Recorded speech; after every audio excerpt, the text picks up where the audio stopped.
right. Hello. Good evening. Welcome back to another Wednesday episode of the O&G StrikeZone. Bryan Fulford, Kelvin Rozier, Marcus Green.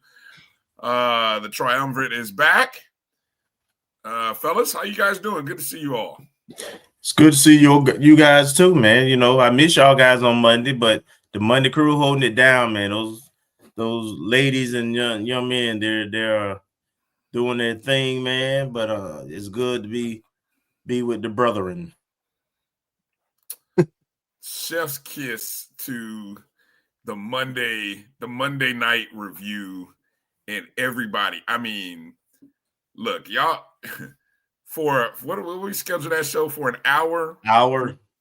Yeah. But honestly, you know, when a podcast or a show is good, 2 hours doesn't feel like 2 hours. Unless you got somewhere to be early in the morning. But it still feels you guys covered a lot of ground. And I'm telling you what, man, you guys are. And I'm saying you guys because I feel like I have officially handed that show over. And I don't even feel right coming back, running this QB1. I'm going to just kind of sit back on the bench and watch y'all do your thing because the level of analysis and the breakdowns that you guys do, excellent. Great job. I love hearing all the commentaries. I mean, I think every week I got a new little saying from Tashay. Just excellent stuff. Uncle Steve doing a great job. Ashley, it was good to see Jay Peeps in there. Shout out to Keith doing all the quarterbacking and setting. I mean, just God, man, what a great show. I mean, I envisioned what that show has become, and there's still more that we can do, right? Because I especially enjoyed the breakdown of. And obviously I was there, so I'm hearing it, and I'm just like, yes, you guys are on it. The analysis, I think you guys spent about maybe 15 minutes talking about the maybe 10 minutes, but anyway, the interception, the first interception of the year, and just everything that led up to that. But just excellent work, man, excellent work. So props to everybody on that. It's an enjoyable watch, read. Those of you who have not watched it yet, go back and watch it. It's available on it's in podcast format, the BCSN Pod Zone. You can go back and listen and watch it there. You can catch it, obviously, on the O&G StrikeZone feed or the JBN online. But go back and watch. If you didn't watch that show, God, you're missing out. You were missing out on some great analysis. So had to get that in there. Marcus, how you doing, man? What's good? What's good with you, brother? Doing good. You had a pretty good weekend. Everything's going well. Things are settling in up here. I guess cold front's coming through, so you can see I got the hoodie on in the house. Is that cold? Actually, yesterday it was cold, but today it kind of warmed up to the 50s. But yesterday it was like overnight lows in the 30s, so I was like, oof. Look, the wind was like 15, 20 miles an hour. We were colder until I asked. Oh, yeah? Hey, Orlando was colder than Denver, Colorado, and some places in Maine. So, I mean, you take that, Marcus. Take your cold and I'll raise you. Take your cold and I'll raise you 10 degrees lower, buddy. Now, I will say, I want to say, I know we're going to get to the shout-outs and everything, but I got a chance to meet some good folks who are regulars. So Dr. Melissa. Got to meet Liv. Yeah. I didn't take any pictures. Or at least any pictures. Well, I didn't take any pictures of myself. Oh, okay. I'm not in the. I don't take good pictures. So I did take pictures of the arena, sent them out on Twitter. But I got to meet Kyle and C. Got to meet mentioned Dr. Melissa, mentioned Liv. Tia Mitchell, who is the Atlanta Journal-Constitution, Washington political reporter, and a few other folks. So that was good. That was the highlight of Saturday. Nice. Good stuff.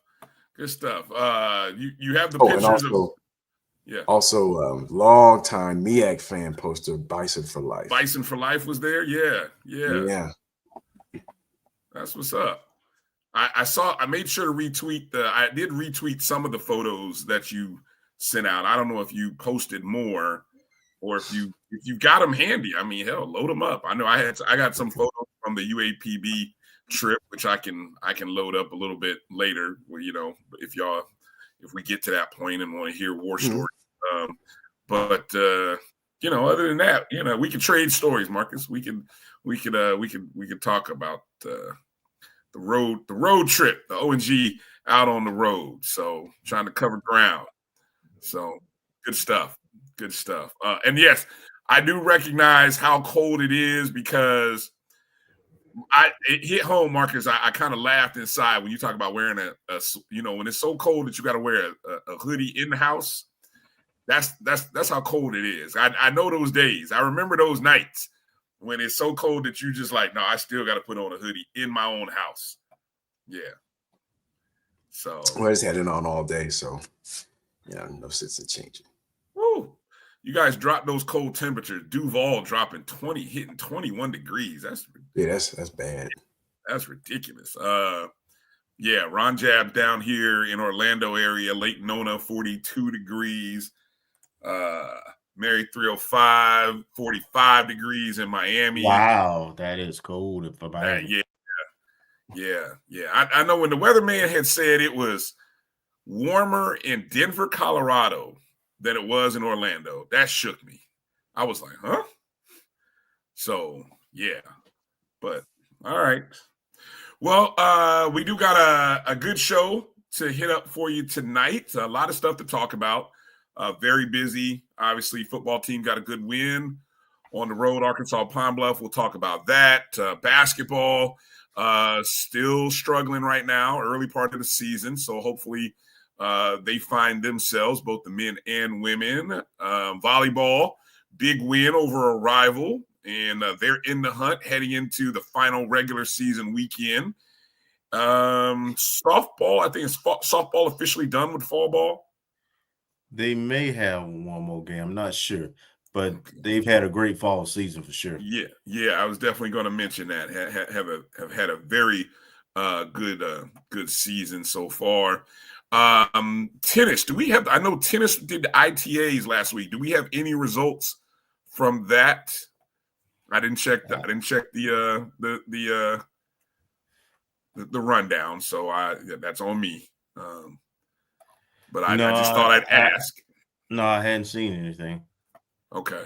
Well, we'll try to catch those scores. I know bowling was out over the weekend, so maybe we'll catch up and kind of see how they did. I guess it looks like they were at the Bulldog Invitational.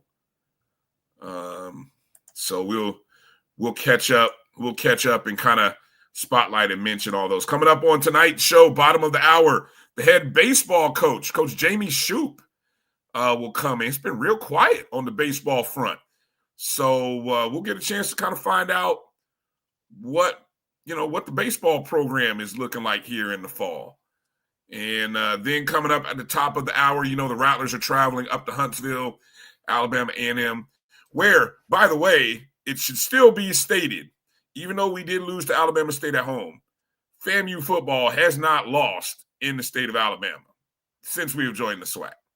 So, something's on the line when we head up to Alabama. So Pooh Bear from No Chill Sports and the HBCU Hour, of course, used to be the Golden Boot for those of you who maybe missed the rebrand.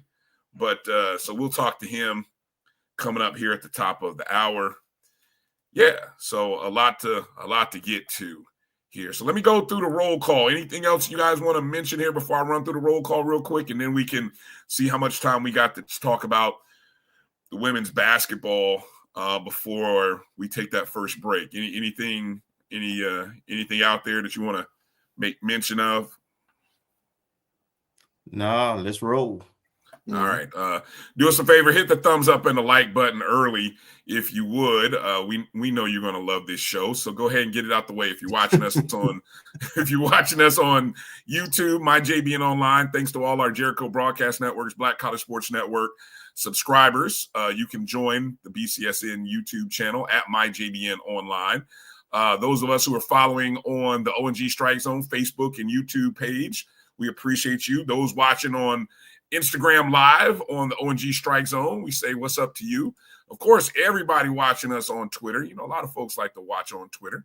I guess they call it X now. We still call it Twitter.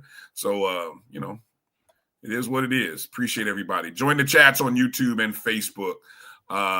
There it goes. Ken Rozier checking in. YouTube has done all the changing of names, so it takes me a minute to kind of get used to finding people's names with all these numbers and stuff. So what up, Ken?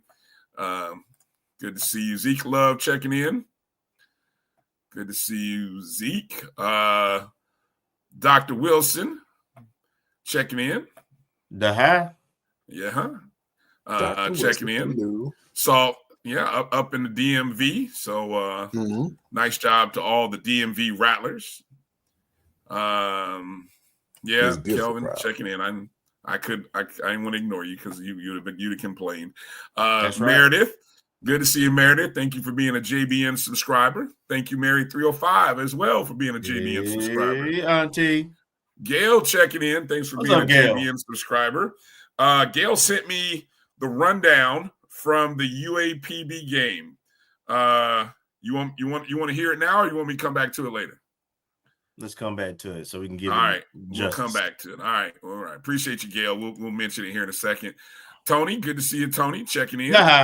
Appreciate you, Tony. Marvin Allen as well. Edwin Moore from the DFW. What's going on? In. Marcus, good to see you, Marcus. Thank you for being a JBN subscriber. What's up, Marcus? B Starks in the ATL. What's up, B Starks? Thank you as well for being a JBN subscriber. Ashton Harris out there in Pensacola. Good to see you, Ashton. Let me see. Makiba West. Good to see you, Makiba. Thank you for checking in. Little baby. Hey, good to see you. Little baby. Reggie Delane. All right, Reggie. Good to see you. What's up, Red? Liv for Hoops checking in. All right. What's up, Liv? Good to see Liv. Good to see Liv. Bull checking in. Good to see you, Bull. What's up, Bull? Let's see.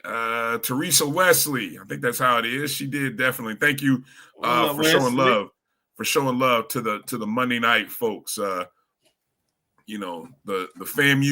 FAMU super friends. That's what we're gonna call them. Exactly. The FAMU super friends. The Strike Zone super friends. There we go. Chuck Hunt checking in from Monroe, Louisiana. What's going on, Chuck? Hey, Chuck is all this watching these shows. Chuck done become a videographer with commentary. Man, at that Grambling game, boy, Chuck was front row and center. Chuck wasn't throwing no blows, was he? No, man. Chuck was calling out them Florida mangy cats is what he was doing. Hey, Chuck was cussing. Chuck was like, take that S back to Florida, coming down into the hole with all that foolishness. But, I don't know. I don't know. Maybe you heard my commentary on Sunday night's show. I had some thoughts. And, of course, it was addressed very early by Mickey Joseph. We can talk about the fine. I saw some of you Rattlers trying to do accountability. Y'all were doing accountability on the fines per dollar. Was it dollars per person? We're breaking it down. Man, y'all were breaking it down. Y'all ridiculous, man. Dollars per person. Y'all like, I man, love it, Rattler Nation. SWAC, it wasn't math. You find one person $10,000, man. Unbelievable. We petty. Y'all, exactly. Sure enough, petty. Demetra, good to see you, Demetra. Let's see. Ron Jab checking in. What's up, Jab? Ron Jab checking in. Hollow checking in. Hello.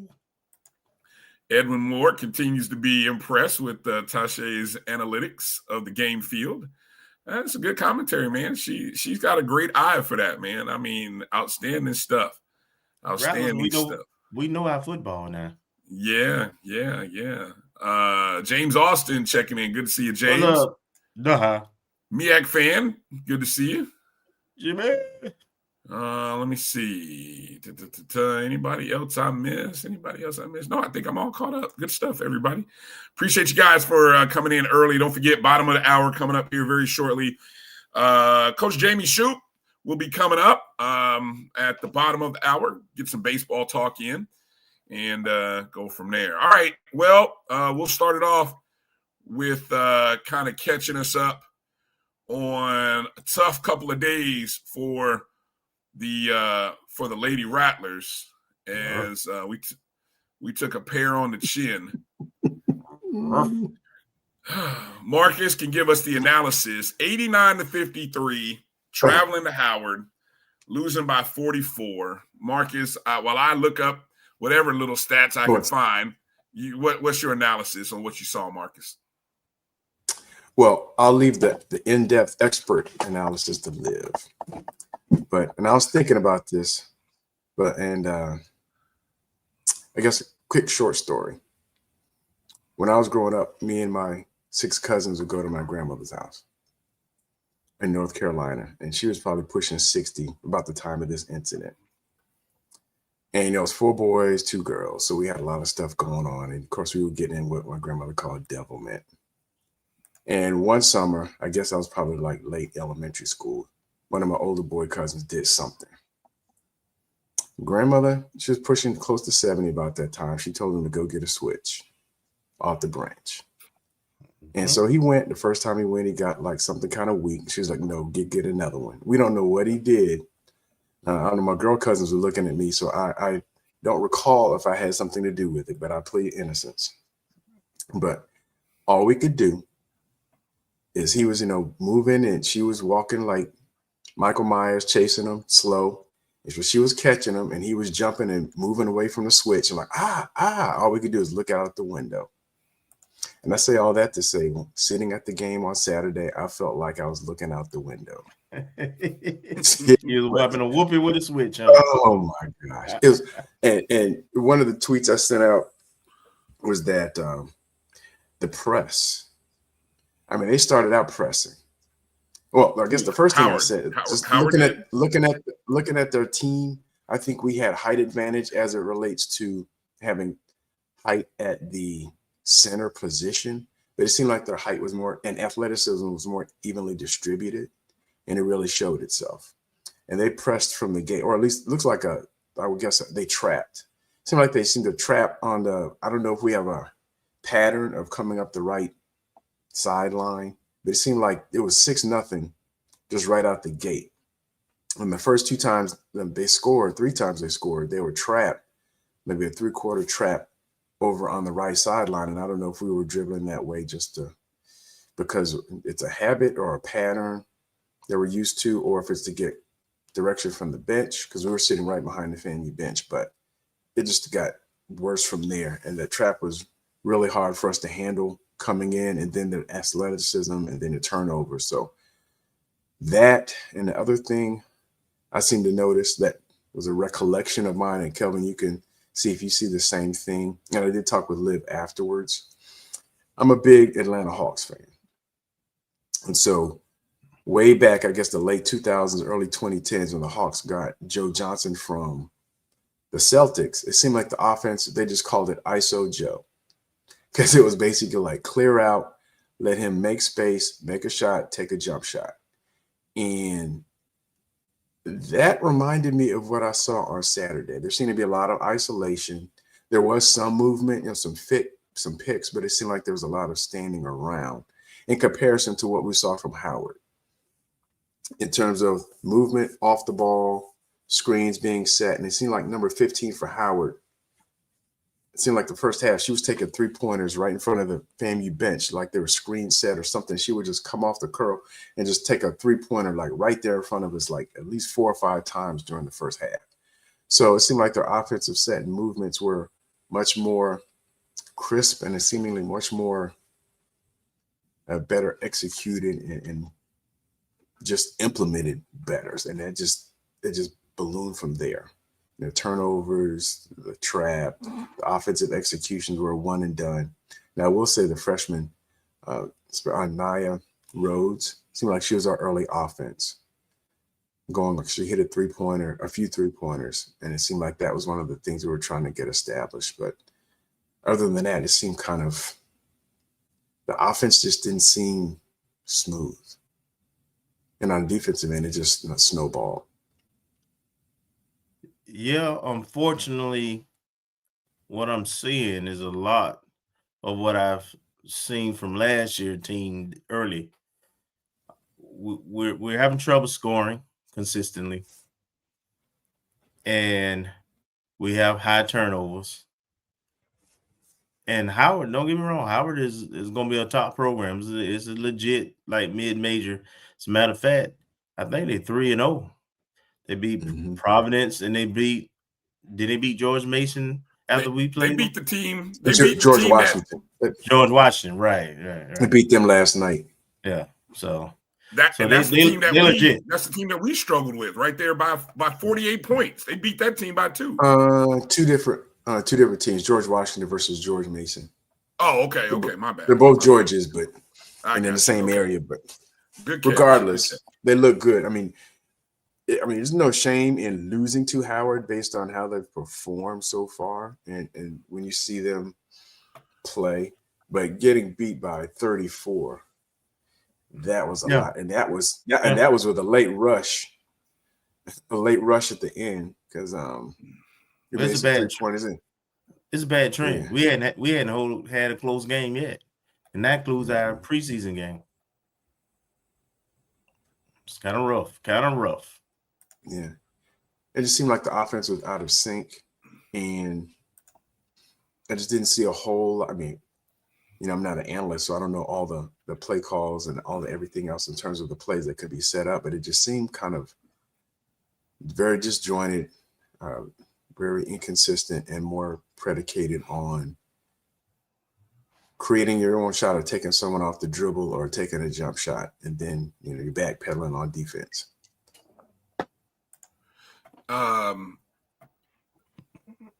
So statistically, right, we are I was just looking this up. This team right now, we're scoring 39. Let me see. These are the last 3 games. 39, 53, and 40 points. Right? I think what's troubling is the number of field goals that we're making. I mean, I don't even know which stat is worse. The number of field goals, 14, 20, and 16. That's a percentage of 8. That's a percentage of 19%, 29%, and 29.6%. Yeah, over the last 3 games. Now, we ain't played but 3. Yeah, we haven't played but 3. And I mean, and obviously last year's team was a totally different team. So, I was just looking at some numbers from the end of last season. But this team's got to figure out a way how to score some buckets. It's bad. It's bad enough that we are not stopping anybody. Again, you gave up 89, and so we gave up an average of 88.5 in the DC metro area. Combine that with 100 that we've given up, and if you're one of those points per possession kind of people who likes to look at those stats, because I know a lot of people like to look at and think about analytics and all that kind of thing. The last 3 games, we're right at about, well, if I got to look at 0.38, 0.51, 0.52. That's the 3 games. I mean, we're getting a lot of possessions. We're getting a lot of possessions. We're just not scoring. So a tough road to climb, to get out of. Hopefully, maybe Saturday will be a different story because the Lady Rattlers host Samford on Saturday at the Lawson Center, 4 p.m. Samford, the Bulldogs, are part of the SoCon. So they are an FCS school, part of the SoCon. I think Sanford is located in Birmingham, Alabama. Mm-hmm. So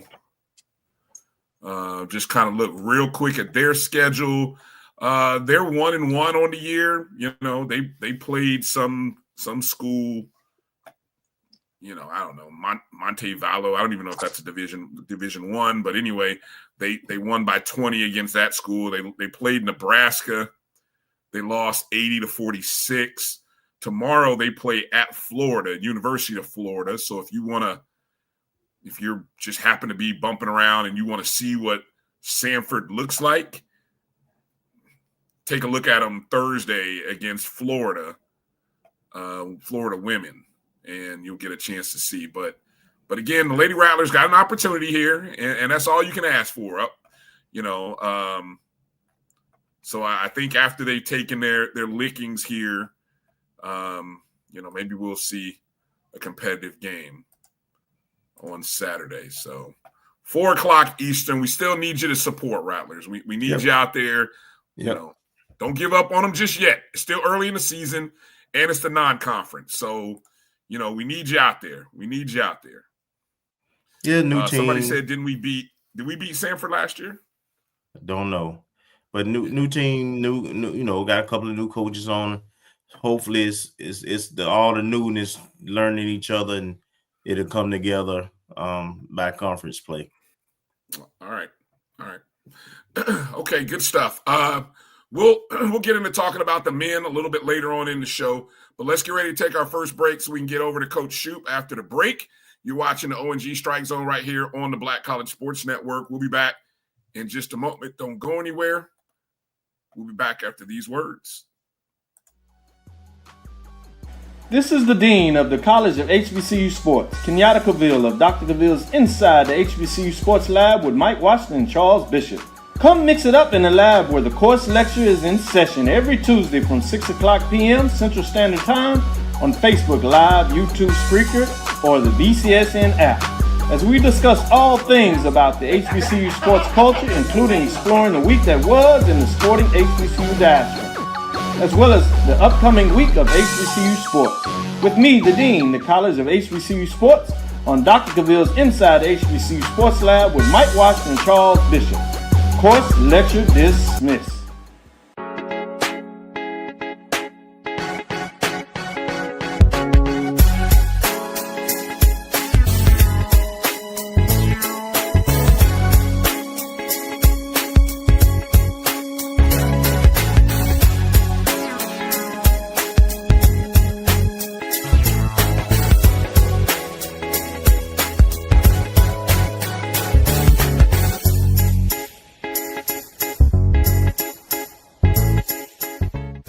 It's never too early to plant the seed, to share the tradition, and instill a sense of pride in your HBCU with your little ones. HBCU Pride and Joy Children's Boutique helps you share your school spirit with a wide selection of adorable kids apparel and accessories officially licensed from your favorite HBCU. Visit hbcupridejoy.com and follow us on all social media at HBCU Pride Joy on Facebook and Twitter. For over 30 years, HBCU Image has been more than just an apparel store. We've been a movement, a statement, a legacy. We celebrate the pride, the purpose, and the culture that make historically black colleges and universities legendary. Whether you're a student or a lifelong supporter, our gear lets you wear your HBCU story with confidence and style. Because when you wear HBCU Image, you're not just wearing clothes. You're wearing culture. You're wearing pride. You're wearing purpose. HBCU. Football fans, the Cricket Celebration Bowl is celebrating 10 years of crowning an HBCU national champion. A champion will rise at Mercedes-Benz Stadium on December 13th as the MEAC and SWAC champions clash in Atlanta. Join us for championship football, interactive fan experiences, and iconic marching bands. It's an HBCU family reunion that you don't want to miss. See who will be crowned the next HBCU national champion. For event and ticket information, visit thecelebrationbowl.com.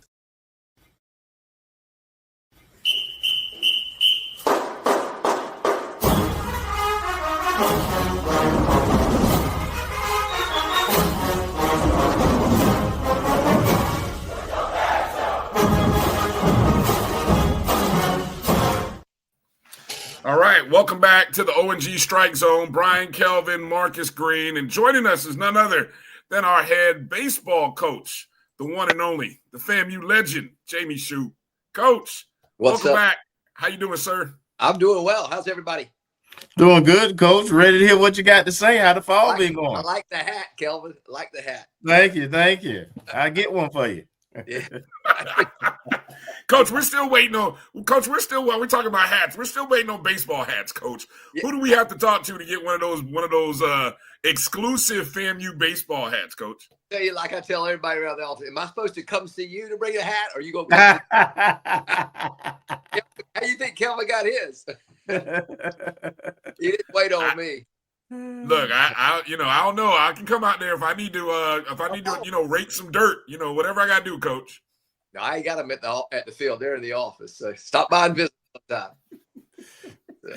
All right. Well, Coach, what's the off season been like for you, sir? You looking fresh? You looking recharged?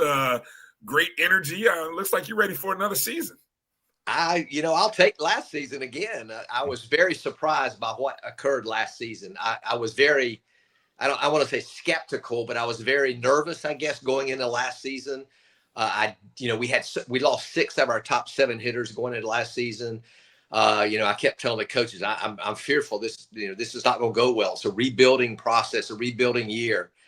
And I guess the guys heard my thoughts, and guys being the players, and turned out to have a great season, even with the losing of what I think is the best pitcher in the SWAC. Right. And Ranger going down, before conference play really got going. And all those guys did was, our coaches and those players is come 1 win short of the school record for wins in the season. So it's a phenomenal season last year. And I can't talk about this fall without, again, saying how impressed I was with the program, I guess, with the players that came in, the new players, the coaches that did an outstanding job last year. Played for the championship in a year. I was just hoping we'd make the tournament, honestly, when I looked at our roster. But I said going into last year that last year was a program season for us, meaning that the kids that were going to get into the lineup that were going to replace the 6 out of the 7, guys that had left, our 6 of the top 7 hitters that had left. They weren't going to be guys that are just coming in. They were going to be guys that have been in the program for a year or 2. So, that tells us that our program, that our practices are healthy, because even when guys haven't played a year or 2 into the system, when they do get their opportunity, they've been making the most of it. So, and that's a credit to these kids that stick around, because you don't see that in this day of, transfer portal law. You don't see kids committed to a program and staying there and earning their opportunity, and when they get it, making the most out of it. So I think it's a great lesson and a great accomplishment for the team that, what they were able to accomplish last season. So, I'll take another chance at going into the 9th inning of the last game of the season, the championship game, and seeing if we can come out 1 run better this time. So, very proud of those guys. I remember, and 2 freshmen that came in that made the impact from last season are both back, obviously, Jay Campbell and Garrett Workman. I remember and both of them are local guys. I think sometimes it's how good baseball is in the city of Tallahassee. Right. You looked at our roster last year. We had 3 guys that were from Tallahassee. 4 guys that started that were from Tallahassee or the surrounding areas. Florida State had 3 that started, and they had a good season as well, played 1 game short of going to the College World Series. So Tallahassee baseball is good. And I remember going into last season, I'm like, man, when you're nervous, you do things you don't normally do. I'm calling coaches like, how good is Workman? How good is Jay Camp? I remember calling Robbie Zimmerman, who's a lifelong coach at Tallahassee and a great coach at Leon. And I'm like, how good is Jay Campbell? I've seen him, but is he going to be able to do this? And I remember telling him, I said, he's going to have to hit 3rd or 4th for us if we got a chance to be any good. And Robbie said to me, he said, you'll be all right then. And I'm like, how are you going to say that about a freshman? And all Jay Campbell did was come in and second in the team in batting average, led the team in doubles by about 8, I think. Mm-hmm. and just surpassed not only what I thought he'd do offensively, but when Caleb Granger went down, he went into the rotation and started pitching and did an outstanding job as our Sunday starter as well. So, I mean, that young man, he's just got the perfect temperament playing baseball.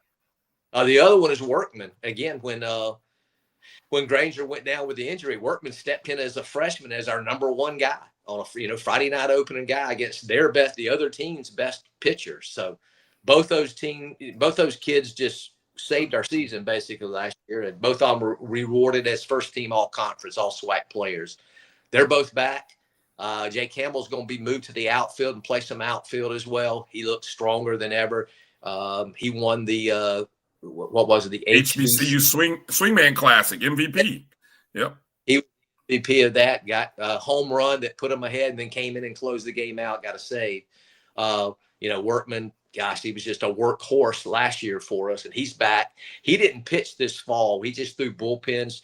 I'm very leery of kids coming out of high school after play a college season for the first time. He went off and played some summer ball, so he logged over 100 innings last year. So I thought it was smart to just do bullpens with him and not put him to the stress of competition right now. He's facing some hitters right now for the next couple of weeks that we're doing some individual stuff. But yeah, we returned most everybody from last year's team. Now we did lose Brody Popple, and that's saying a lot. And we lost Jalen Nichols, and you don't realize how much you'll miss a defensive player until that defensive player is gone. And he had that tragic injury at the end of the season. Popple drafted in the 13th round by Buster Posey in the San Francisco Giants. Yeah. And I thought that was ironic because Buster knows good. So how is that? Pretty much back. All the infielders except for our shortstop Niles that I mentioned. He's doing great, by the way, with his leg injury. Great. And then Miller, our catcher, our backup catcher, that's a very good catcher. He returns as well. So I'm excited about this season. We didn't hit. We played 4 games basically against junior college team, 4 7-inning games. For NCAA purpose, we have to call it two games, but we split them. Everybody else in the country does. We split with Gulf Coast, and we split with Tallahassee State College.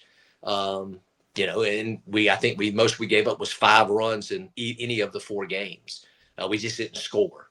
Now that's going to happen a lot of times in the fall when you shuffle a lot of guys. The fall was good. We've been done for about 2 weeks. We've been doing some individual things. We're working with Brett and Mo, Octavian Moore, Brett Richardson, 2 assistant coaches that are in charge of the hitting. They've been working twice a week on Mondays and Thursdays, just getting some extra work in. And then we've been working with me and Jam. And Will Allen has, Jam being Jeremiah McCollum, have been working pitchers Monday, Tuesday, and Wednesday. Guys that we feel like needed to throw a little bit more on Mondays and Wednesdays, and then the guys that just wanted to throw bullpens on Tuesdays. So we'll go up until next week, and then we'll shut it down and give them some time away and get in the weight room and resume in January for I hope will be a good season. Nice. Go ahead, Kelvin. Coach, I'm interested to know how's the progress going with our number 1 pitcher who got injured. Is everything on track? Does he look like he's going to be ready to go by the time the season rolls around? He looks very good. He threw 60 pitches today. I didn't see his pitches today. He got there a bit in the field before I could get there. But I've seen him throw a couple of times. He looks good. More importantly, and he met with me in the office this morning, he feels good. That's the good thing. He's encouraged and excited about the season. So that's good to hear. You'd much rather have him, even if he was throwing bad, telling you he felt good than great and feeling bad, kind of unsure about it. Seems very confident in how he feels. And so we'll baby him a little bit. We'll start him slow when it starts. But gosh, that guy can pitch. If you're a baseball fan, you want to see a guy that can throw 3 pitches for strike and competes. And, Caleb's not real big, not small, but he's not real big. He just competes his butt off, man. He's as good a pitcher as you'll see. Velo was not to 90, 92 last year, occasionally pitches 88, 89, 90. Just a great college pitcher. So he's worth the price of admission to come out to watch him pitch. Don't cost anything to get in, but still. So Coach, I think I know you well enough to know that you approach your scheduling, your off season pretty much consistently the same way. You have an experienced team that played a lot last year returning. Is there anything different in terms of your approach or the challenge? I know that the goal is always to win the SWAC and go to postseason, but you got a team where you kind of know what you know about them, and of course there's talent there, and you expect to be very competitive. So, do you approach it any differently?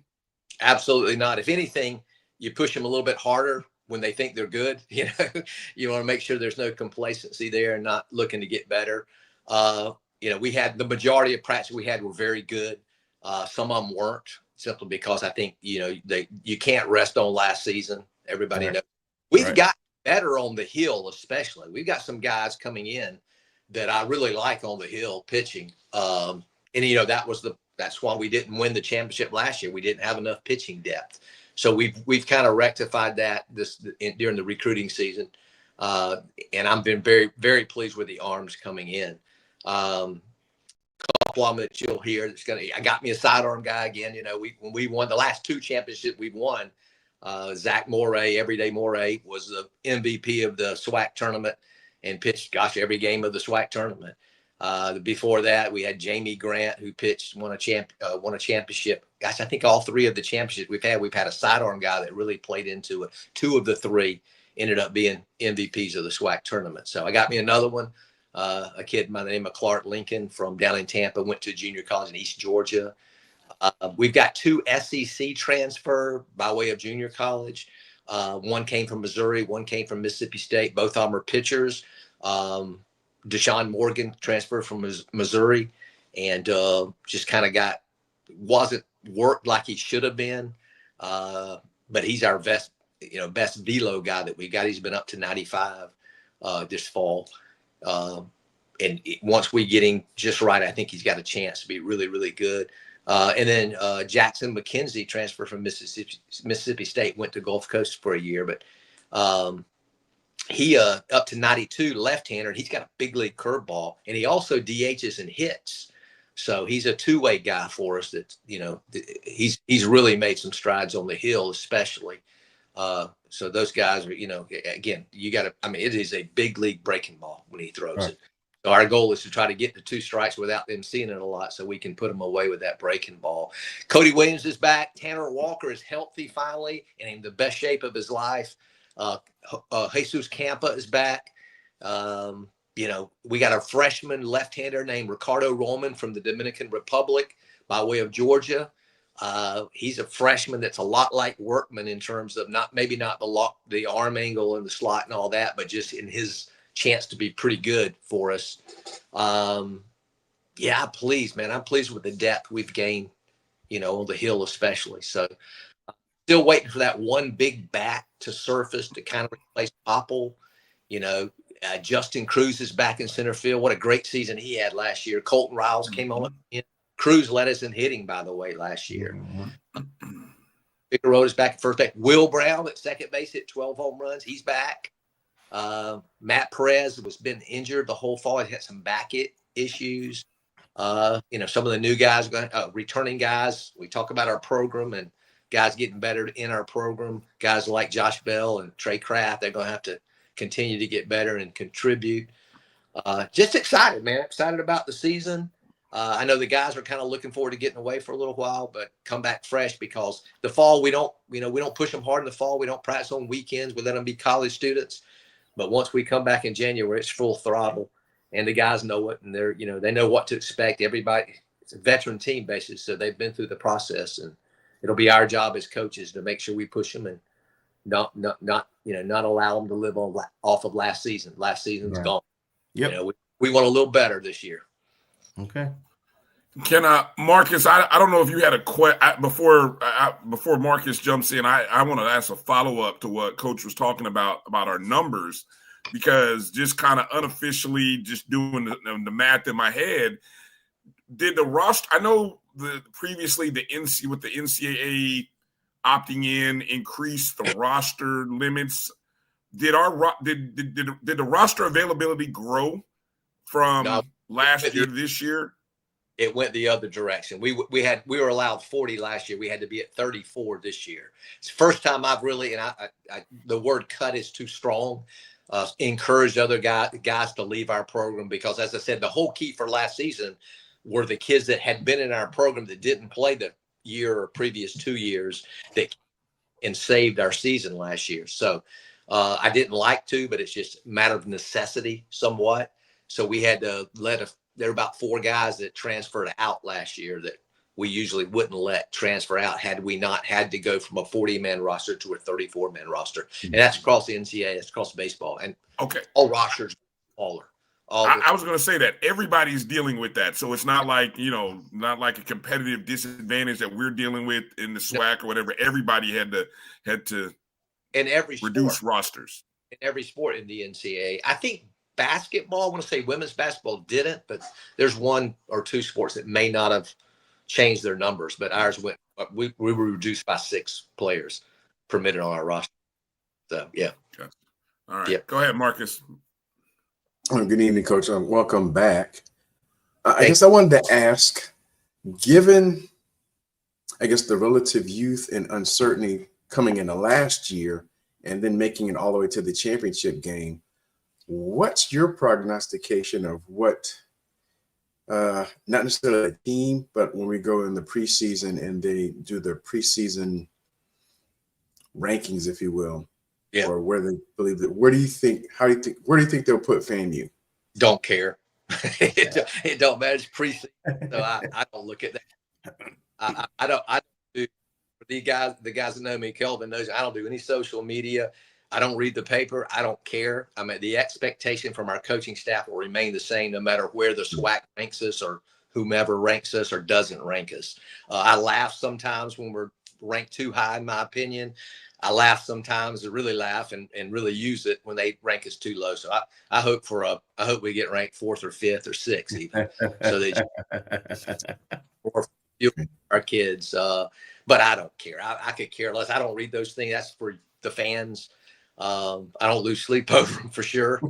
I guess the guys sometimes like to see that, but I want to see it at the end when it matters. I want to see where we're ranked. It matters. I want to see, I want to get back to the NCAA regional for the 4th time in school history. I ain't got too many more years left to coach, so I want 1 or 2 more of those at least. I want to see where we're ranked at the end of the season in the HBCU national polls. I want to be number 1 there. So that's what matters. But it's good. I mean, it's fun for the fans. It's, players look at it, I'm sure. So, whatever it is, I'll use it. If it's too high, I'll tell them they ain't that good. If they're too low, I'll not any good. See what we can do. So we'll figure out a way, no matter where we're ranked preseason. Right. Thank you, Coach. I need to get like Coach. I need to learn how to not read social media. I might live a little bit longer and have a lot less stress in my life. Well, here's what you need to do to get rid of that. So you want stress in your life, just work with 20 and 21 and 22-year-old kids that are responsible for your livelihood. Then you don't need social stress. Does 60 middle school 8th graders count, Coach? I mean, I got to deal with them. I did that for years. That definitely counts. That'll get you. Yeah. All right. They're not responsible for your livelihood. They're just trying to take your life sometimes.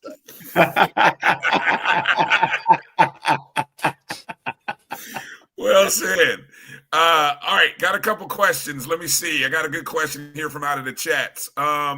What's one of the top adjustments that incoming freshmen have to make offensively or defensively going into college baseball, coming out of high school and that club thing to college baseball? What's the number one adjustment they have to make offensively and defensively? I think twofold. Offensively, you're not going to have many 400 hitters anymore like you did in high school, especially, or even junior college, So they have to understand that it's college baseball, it's D1 baseball, and the schedule we play is not like a high school schedule by far. We're playing very good competition. I heard y'all talking about basketball playing their games before conference. Get all of that out of the way in the preseason. What I call the preseason is the season before conference schedule starts, and play tougher teams. That's probably what they're doing. That's definitely what we do. We play some SEC, ACC teams just to get ready. So when we get to conference play, there's nothing that's going to be better than what we saw in what we call the preseason, the season before we hit conference play. The second thing, and that same thing goes with pitching. You better make your pitches and you better hit your spots. And even then, that ain't going to be good enough sometimes with the schedule and the competition. We'll take our chances if we go with the percentages of fastball tight, getting tight, so they're not able to hit it. Second thing would be the length of the season. In high school season, and even in junior college, they play 40 games in junior college. They play 20, 25 in high school, and we're playing 56, 60 some years, depending on how far we have to go in the tournament to win the thing. So, it's there's a lot of baseball in a college season. I talk to the administration. I need to talk to more to understand. In the spring, football's done, after spring ball, and basketball's done, and most sports are done. It's us and softball and, maybe one other team going. And then we have all these functions at the end. And, baseball game, average football game is 3 hours and 20 minutes. The average baseball game lasts 3 hours. Well, football plays one game a week. We got 5 of them sometimes in a week. So it is a lot of stress and time management on these kids. Not only to take up, make sure that their grades are where they should be, but then have to go to just, meetings and parties and stuff. Our kids, they're tired, man. It's a long, long season. Yeah. That's probably, if I had to say the number one thing the kids have to get used to coming in, is the length of the college season. So we take Mondays off. We don't do anything on Mondays. Just let them get away.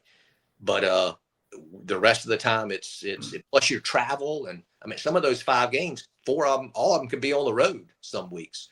So it's very stressful. That would be the biggest 2 things for kids. Let me ask, dude, and you said that about the length, and I know it's different, but I want you to say how different it is. You mentioned a lot of kids who play that club ball, where they play, my God, I don't know how many games they'll play in a 2 or 3 day window. Is that that doesn't prepare or help in any way to deal with the college season, or explain how different that is compared to that example you just gave about the length of a college season? Yeah, most of those games are tournament games where they're in a tournament. They could play anywhere from 4 to 6 or 7 games in the course of a tournament. This is every week. We're playing, 4 games every week, basically, not 5. So it does help a little bit, but the summer ball, it's travel ball. Travel ball and summer ball, to me, the goal of that is to showcase yourself, and it's more of an individual game because you're trying to get, not everybody on that team is going the same team to play college. In college, it's everybody trying to play for the one, for FAMU, try to play the best they can to represent our university and represent our baseball program. So it's more of less of an individual thing and more of a team concept thing. So it's different. It prepares it, no doubt, for the stress, but you can't, till you go through a college season and play in baseball, there's nothing you can do to prep that coming in, to be prepared for that coming in. Just other than realizing it, that's where we're at. That's what's going to happen. Yeah. We talk about it all the time in the fall. Our falls are easy, but guys, when we come back in January, they ain't no going home on weekends, man. Enjoy it. Coach, before we let you out of here, can you give us any teases about the upcoming schedule? Any opponents? Maybe that, I don't know, I don't want to get you in trouble with anybody, but you always break news when you come on the O&G. Whether it be about conference stuff or you always bring some kind of news, because you got to leave us with something good, Coach. Man, I that hurts me there because I don't anything. I guess I'm not going to be invited back, baby. I don't. Hey, let me do this if you don't mind. So this is something that some people may take it good, some people may not. I'm gonna say it anyway because we've had one AD in the past that cared more about the coaches than they did themselves. There's one AD that got us a raise for me the first time in 9 years that I got a raise because she pushed for it, and I miss Angela. So well. Yes. I know that's probably not what you want to talk about, but man, that she did something for the coaches that has not been done in a long, long time. And that's very much appreciated from all the coaches at FAMU. And I'll be the first to say it. I'm glad you said that, Coach. We appreciate that. We stand right there with you, Coach. We want our AD back as well, and I know you guys do. But I know we'll figure it all out, and we'll see how it shakes out here soon. All right. Well, Coach, we definitely gonna have you back on sometime in. We're gonna say, hey, I'll make something next time, okay? Because you're always breaking stuff, Coach. You telling us about whether it be the rules or some new expansion. So that's all right. We'll give you brought so much breaking news. I feel bad. We'll give you a pass on this one. I feel bad. So, I got one. Signing period started today. The early signing period started. Well, the signing period used to be the early signing. Used to be a 1 week window that you could sign kids. Now it starts today and you can sign them till whenever. We signed 3 kids.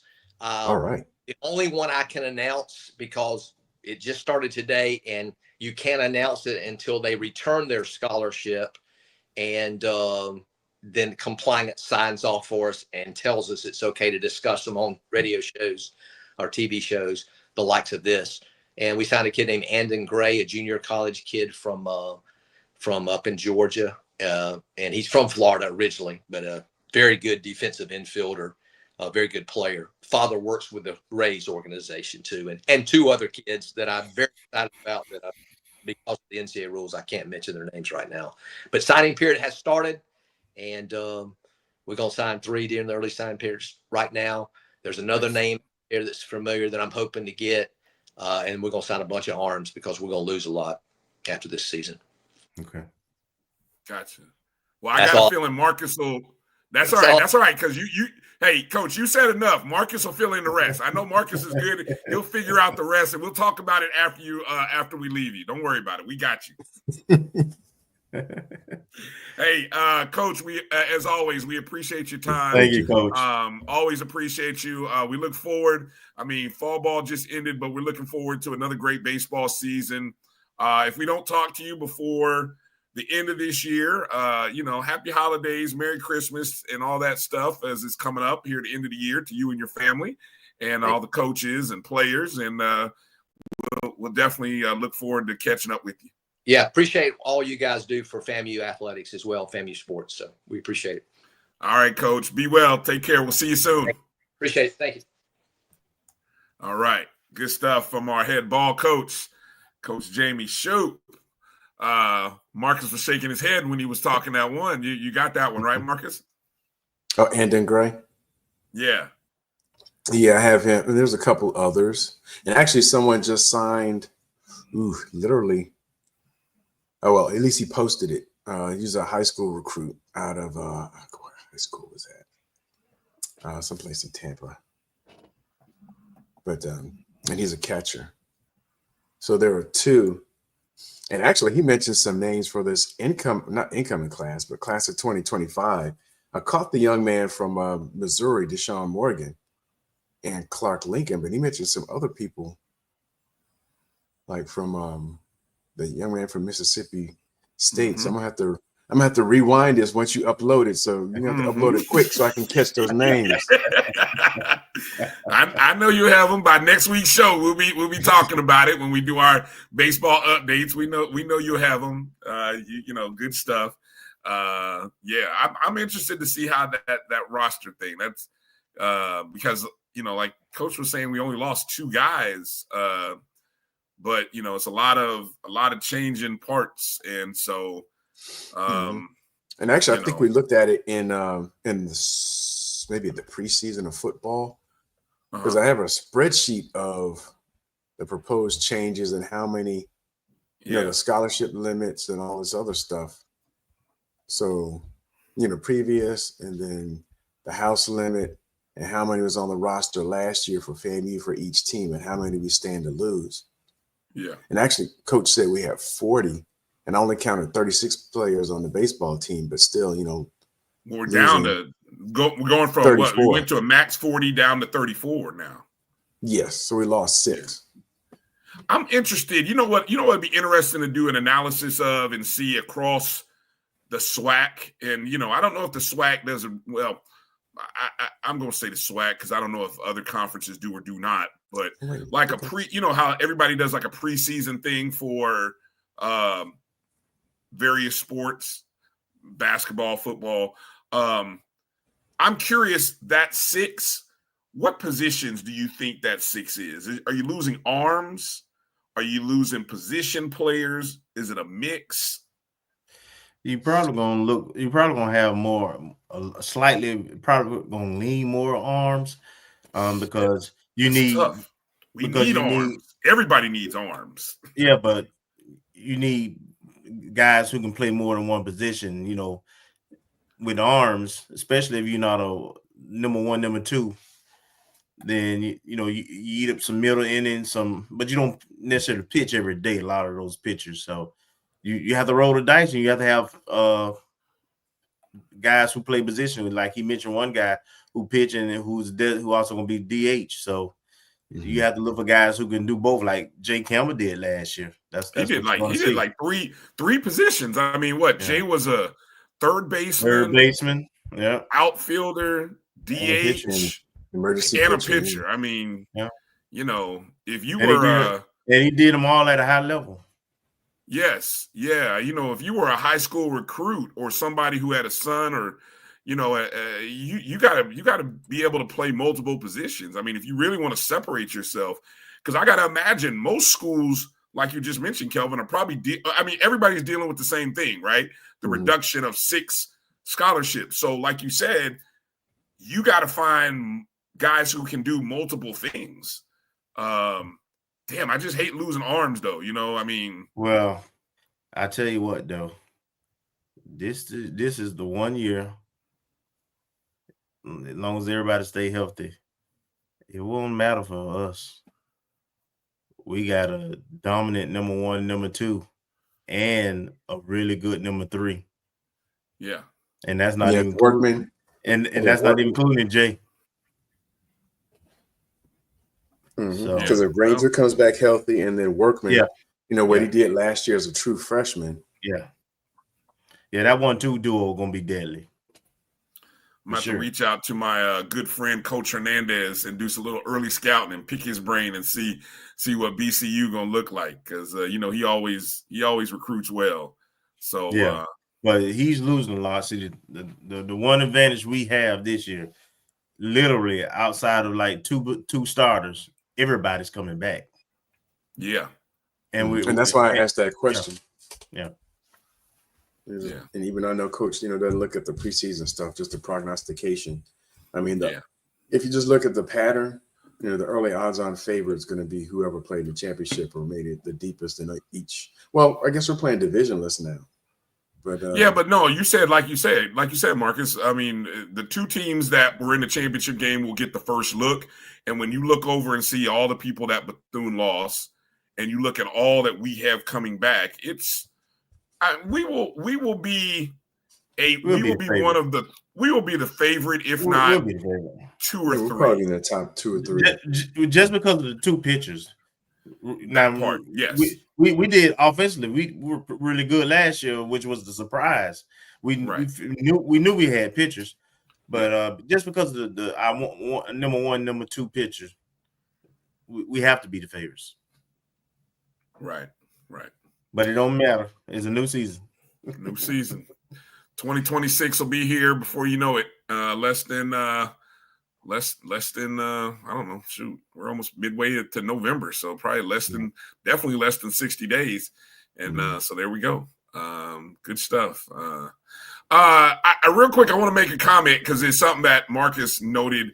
There have been some updates to our streaming service here, right? And so they're doing this whole thing where they're letting you, stream to various sites in different layout formats. And I know for some of you, if you're watching us, for example, on Instagram Live, you might be looking at us in an unusual layout. You're like, what the H is that layout? It's that portrait versus landscape thing. I know one of the Twitter feeds is using the new matrix and the other one is using the traditional. So I'll take, if you're watching us on one of those feeds and you're like, this ain't normal, or this looks odd, then, I'll tell you to come on over to the YouTube channels, My JBN Online, or the O&G StrikeZone feed. It looks good. Facebook is always going to be landscape the way it is. And so I'm, just doing a little experimenting to kind of see what it looks like. If you guys are watching us, you guys in the chats, if you're watching us on one of those feeds with the portrait layout, let me know if you like, if you hate it, thumbs down, thumbs up, whatever, so I can get some kind of analysis and feedback, and then, just stop trying to experiment. All right, let's take that break. Come back on the other side. Pooh Bear will be coming up. No Chill Sports will be joining us here on the other side. You're watching the O&G StrikeZone right here on the Black College Sports Network. We'll be back right after these words. You're looking for the latest information on Southern University sports, the Southwestern Athletic Conference, and HBCU athletics. There's only one place to go. Tune in to the Carlos Brown Show, exclusively on the Black College Sports Network. Planning an event? From weddings to corporate functions, CMJ Events LLC brings over 15 years of experience to make your vision a reality. Based in Metro Atlanta and serving statewide, even internationally, we provide versatile event planning and authentic catering cuisines tailored to your needs. Whether it's pre-game meals for student athletes, fundraisers, weddings, corporate functions, CMJ Events LLC is your one-stop solution for exceptional service and unforgettable food. Our diverse culinary heritage means we cater to all cultural tastes, dietary needs, and food restrictions, making every meal uniquely yours. Let's make your next event unforgettable. Visit us on all social media at CMJ Events LLC or email us at cmjeventsllc@gmail.com. Also give us a call at 404-664-3882 so that we can start planning now. College football fans, a champion will rise in Atlanta on December 13th. MEAC champion, SWAC champion, the 10th Cricket Celebration Bowl, crowning an HBCU national champion. For event and ticket information, visit thecelebrationbowl.com. Since 2002, Empowerment Resources, Inc., a nonprofit organization, has empowered more than 1,500 youth and adults in Duval and surrounding counties. Through its programs, Journey into Womanhood, Girls Mentoring, Life Skills for Teens, and parenting education coaching. To get involved with programs, volunteer, or donate, visit www.empowermentresourcesinc.org. Follow us on social media, facebook.com/empowerment.resources and instagram.com/empowermentJAX.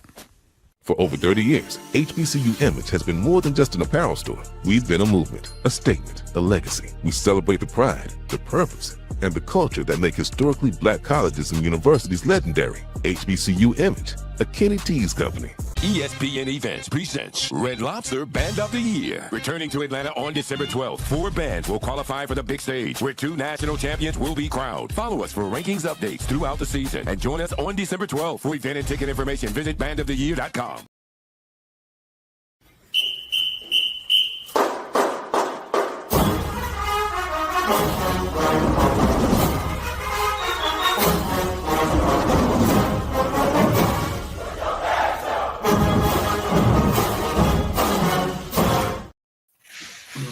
All right, welcome back to the O&G StrikeZone. Bryan, Kelvin, Marcus, and joining us none other than good friend of the program from No Chill Sports, Pooh Bear. What's good, buddy? How you doing? Hey, well, it's good, fellas. Good to be here with y'all, man. It's glad to see y'all. All right. I see you branding yourself there with the jacket. I like it, man. Nice merch. Yeah, we got a shout out to our guy. He's actually a Southern alum, Donald Kelly, DK Kelly, Kelly Creations. Big shout out. He takes care of us, get all our merch and stuff taken care of. Nice. Good stuff. Good stuff. So what's there's so many things happening within the HBCU sporting diaspora. Obviously we'll get into talking about this Alabama A&M FAMU game. But in the SWAC, let's just start with the big story that happened over the weekend. The brawl down there in the hole, Grambling, Bethune-Cookman. What was your take on what you saw and then some of the post-game comments? I guess Bethune picked the wrong hole. They said pick a hole, any hole. They picked the wrong one. And I don't think they going there no more. Dirty cats. But it was other than that, I'll say I think the game itself was a really good game, and it was marred by what happened before the game and after the game. That became the story outside of just talking about the great job that Grambling has done to kind of find some resurgence late in the season. Everything became about that. Then of course, when it started hitting the public markets, everybody started talking about, oh, that's what happens when you HBCUs, that's what they do. But nobody talked about Texas State and ULL because they had a pretty bad brawl this weekend as well. Nobody talked about it. Yeah. So also the comments from Mickey Joseph, the ghetto side of me was like, I know what you mean. That's but in a professional sense, in a leader of men, and especially of our young men, you don't want to have those kind of comments. And the prepared statement and everything was I'm gonna be honest with you, you could have threw it out the window. It meant nothing. Passion and heat spoke, and a lot of times you just gotta what my grandmama say, think twice before you say so, or as the new kids say, don't press in. Yeah. Did you think the fines and the suspensions were appropriate? Yes. I think because we've seen it before. I think if I'm not mistaken, there's precedence for this. This has happened before. Yep. So I don't think this is anything outside of the ordinary. However, if you're an Alabama State fan, you are cussing up a storm right now because you wanted Bethune at their best to try to help you out. But at the end of the day, I don't think it really would have mattered. But it is what it is at this point. Good point. Go ahead, Kay. Well, I don't know if it would matter. I still haven't seen exactly who's not playing. Long as they can put up points, then I think that it's gonna be a game. Yeah. Yeah. But I guess I want to ask about A&M and what has happened. If the season started off with so much promise, you look good. I know there's been some injuries and things, but what happened with A&M this year? I'm be honest with you. Everything I saw, it looked good, promising, very promising in the beginning of the season, and then I think the same thing happened to A&M. Happened with a lot of teams in the SWAC. Injury hit, and it has derailed a lot of schools. If you look at some of the top teams that are left in the SWAC, the one thing that they have is health. Jackson State is probably the only school who's lost their starting quarterback, and it hasn't necessarily taken a big step back. However, they lost the game that they lost their quarterback in. That's probably the reason why they lost, because they couldn't do anything. They weren't expecting that. So it's health is one of the biggest things with Alabama A&M. They've got a lot of youth. The backup quarterback, freshman Huntley, I like him. The first time I saw him against Bethune-Cookman, I was like, it's the future is bright on the hill, with that guy being able to come in, put up the numbers he put up against Bethune-Cookman on the road, hostile environment. And he looked good. Then he got hurt. I mean, he's back now, but he doesn't look the same. Right. He's not 100%. No. Now on the defensive side, they have not been able to stop they're very physical up front in the front seven. The defensive backs are not. They're they're probably a year off from where they need to be. First year, Coach Shade, I kind of figured this would happen. I didn't think it would be this bad, but I wasn't expecting the offense to take the hit that they took. So, did I see correctly? Quad Brown sent out a post saying that he's going to. I mean, it read like a transfer, or I thought someone had died or something. I didn't know what, but it looked like. But he said something about coming back for a medical red shirt. Coming back for another year. But I found interested in the statement, he made reference to a cheap shot or a dirty play, something to that effect. If I can find it, I'll try to find it. But you know what I'm talking about. Yeah, so I didn't see. I saw because I'm gonna be honest. I try not to read a lot of those long posts because I can do better things with my day. But he did mention he's coming back for another season. I mean, at some point he's got to be tenured in the SWAC. At some point, I don't know what to say. I didn't realize. It's funny. I didn't realize he was as old as he was until someone made mention of it, and then I was like, okay. And then I started noticing. I was like, oh, okay. I'm not gonna talk bad about the kid. I'm not going to say what, let me rephrase that. I'm not going to say what everybody's thinking. However, Grandpa. So, I understand how it feels to be the old man in some areas, so yeah. But yeah, he's coming back for an eighth. 1, 2, 3, 4, 5, 6, 7, 8th. So I assume you done talked it over to coach, because sometimes coaches don't want the kid to come back. I've seen that happen. On the FBS side, I've seen some coaches, a guy say, "Hey, I'm coming back for a medical red shirt." The coach said, "That's great. Where you playing next year?" So yeah, so it's gonna be interesting. Go ahead, Marcus. Yes, actually, I guess the question that Kelvin asked, and you elaborated a little bit on it in terms of what have you seen from this Alabama A&M team, and if you were to handicap the areas of strength and area of weakness, comparing unit versus unit, how would that break down? The trenches. Alabama A&M is very strong in the trenches.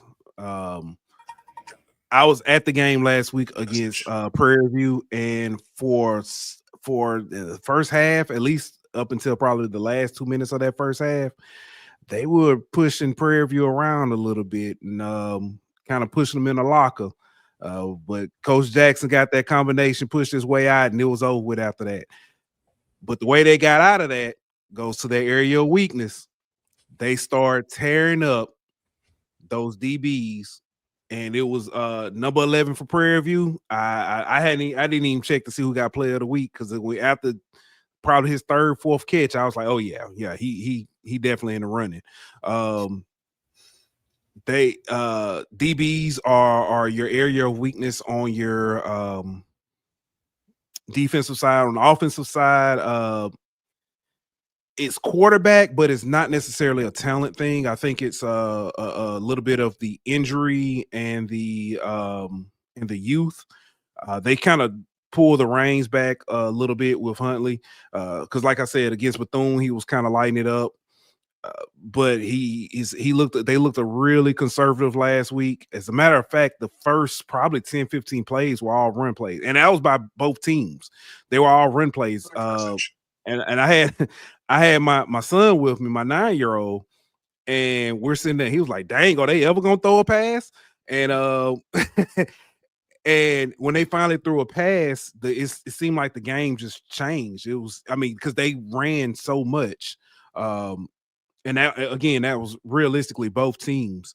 Wide receivers for A&M are really good. They're young. They're really good.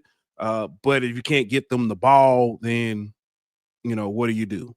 It's that they're out there being excellent blockers, I guess, or getting some great cardio. Running back, They do pretty well, especially like I said with the big guys up front. But I haven't seen as much of the run guys as I thought. I mean, as other running backs I thought I would see this year. I don't know if they're banged up or if it's just kind of a rotation problem or issue or something like that. But it's just, I mean, they've got the running back, they've got the horses. It's just been a little awkward this year. Mm-hmm. And I guess the reason I'm asking is, because I was just looking at the SWAC stats, and Alabama A&M was pulling up the rear in terms of rush defense. But I can tell you, I can tell you that. It sounds like, I mean, they're front seven, so I'm just kind of trying to, get that in my mind in terms of how that plays a role into it and what advantage or lack of advantage will FAMU have in the game. The biggest thing with them, big plays, 15+ yard plays. The Lewis Cruz Classic, Alcorn, I think Alcorn had maybe 9 big plays in like the first half or something like that. They would get down to a 3rd, 4th down, and all of a sudden Sewell would break loose. And you're thinking, oh, well, it's Sewell, he was some big time back, maybe, but then Reggie Davis came in and did it. Then you're playing Mississippi Valley, and all of a sudden a big run breaks out there. Or then you're playing against Prairie View, and then all of a sudden the quarterback takes off and he picks up 15, 20 yards. So that's where it is. It's big plays have killed them all season. Well, that's encouraging for us Rattlers, because the one thing we don't figure out over these last 4 games is that we have explosive players. We've hit 3 out of those 4 teams pretty good with explosive plays, and we do have a back in Haley who's a home run waiting to happen. If a guy take a bad angle or miss, he's out of there. Yeah. What I'm just kind of looking at this.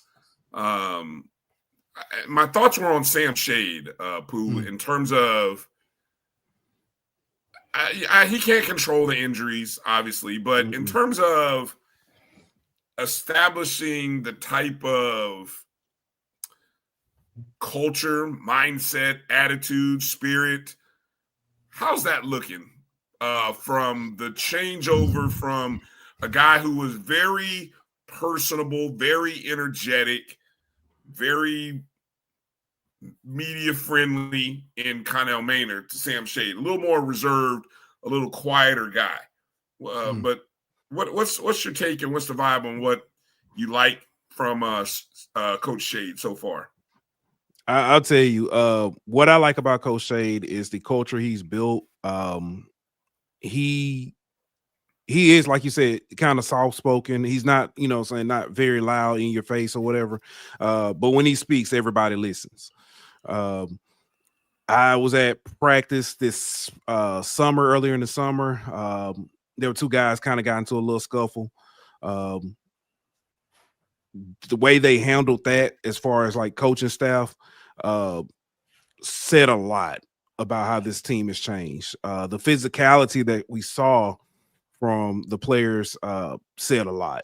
It was a lot different. How I've seen this team on the sidelines during the games, it didn't matter what the score is, they're still fighting. Good. That says a lot. He brought in several guys from Miles kind of came over with him. He had some guys that weren't his guys that kind of stayed. He had some guys that left. I'll be interested to see what's going to happen once he starts recruiting, how he's able to recruit, getting back into the Birmingham area. That's somewhere that A&M fans have been clamoring about. Hey, we need to get back into the Birmingham area. That's somewhere that Coach Maynard kind of got away from.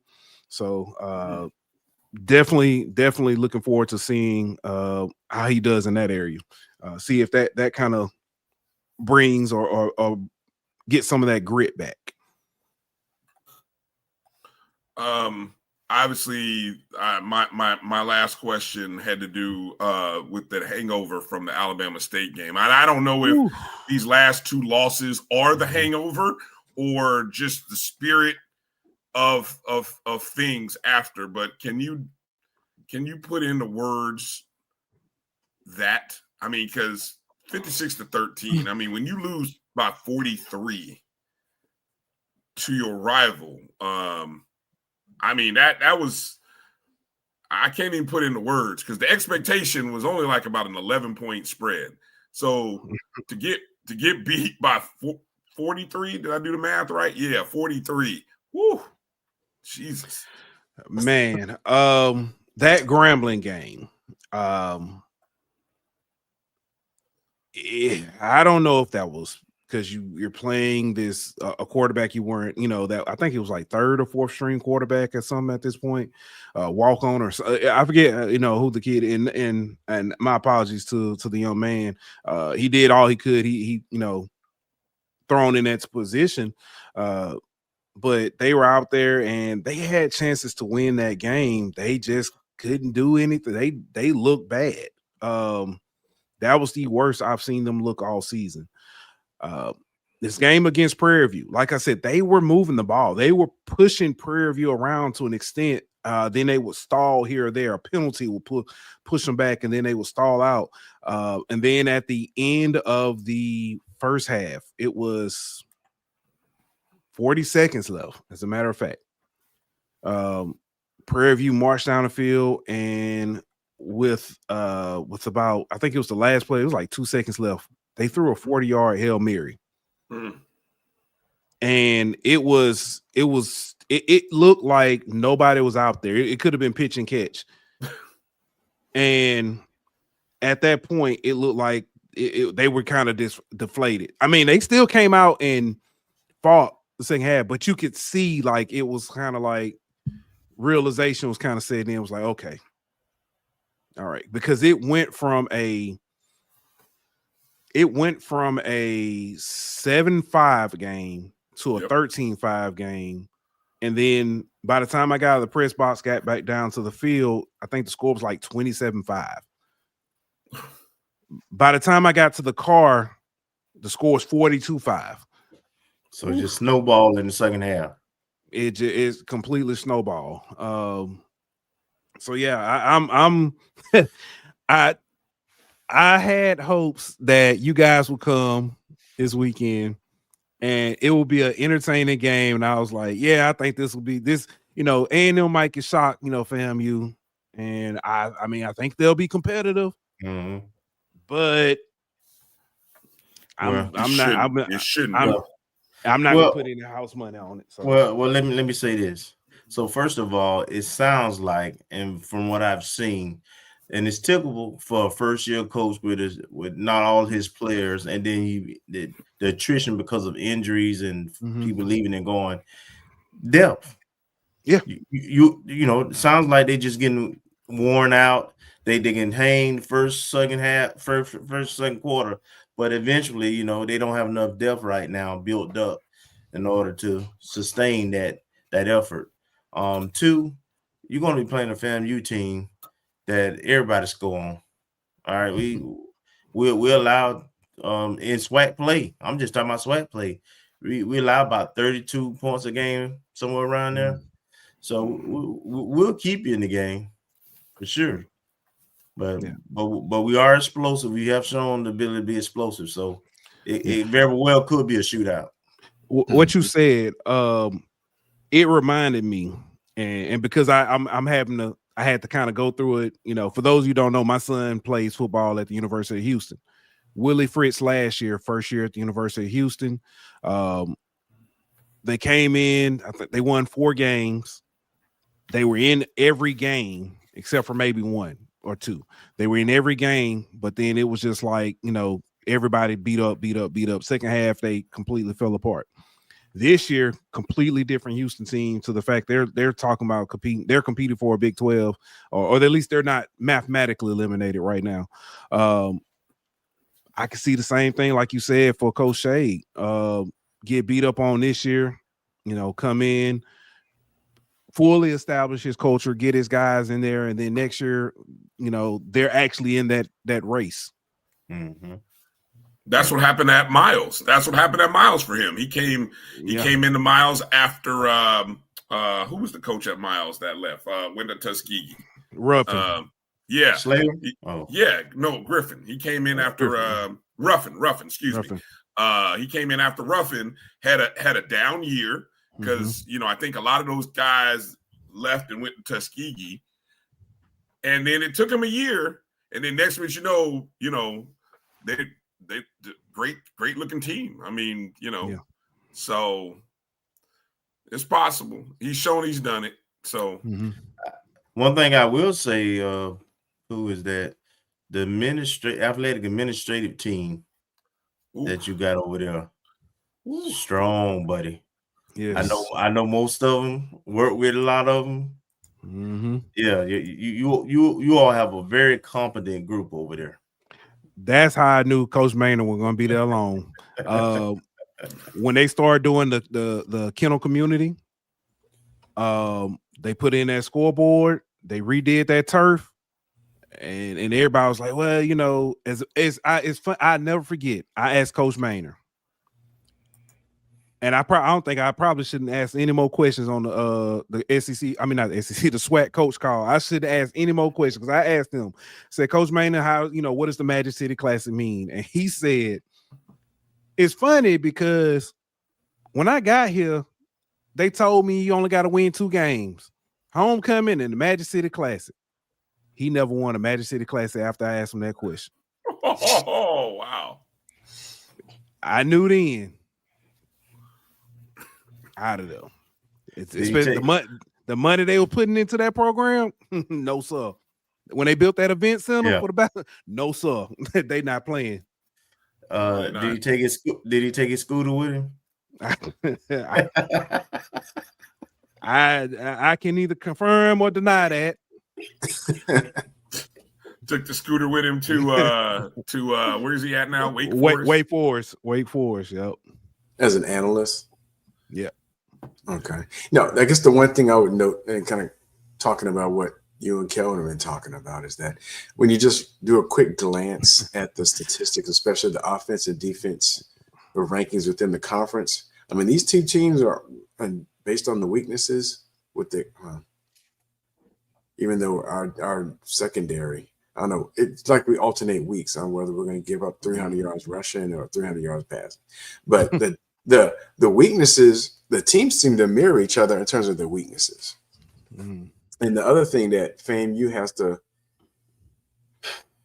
well, I'll put it like this. In the past, since we've joined the SWAC, I think there's been, let's see, 1, 2, I can't remember how many games, but it seemed like at least 3 out of the 4 games that we've played, Alabama A&M had a lead at some point. And then either decisions were made or something was done by the coaching staff, and I guess I have to put it on Maynard, that just like turned the tide and flipped it.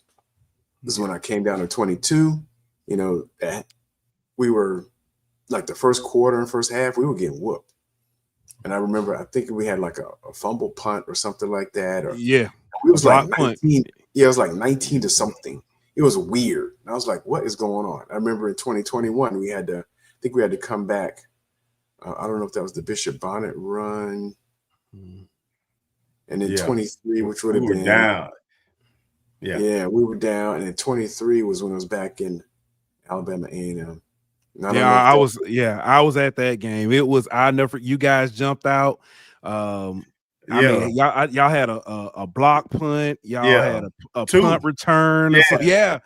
Man, I was like, man, what is going on? And then A&M worked their way back. Yeah. And then halftime hit. It was over.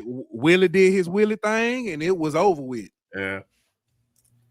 So it seems like there's always like a turning point. It's kind of competitive, or we'll grab a lead, lose a lead, and then some decisions will be made, like going for it or doing something, or a fake punt that doesn't work on the A&M side, and then it like turns the tide. And so I don't know. We can't depend on that this year.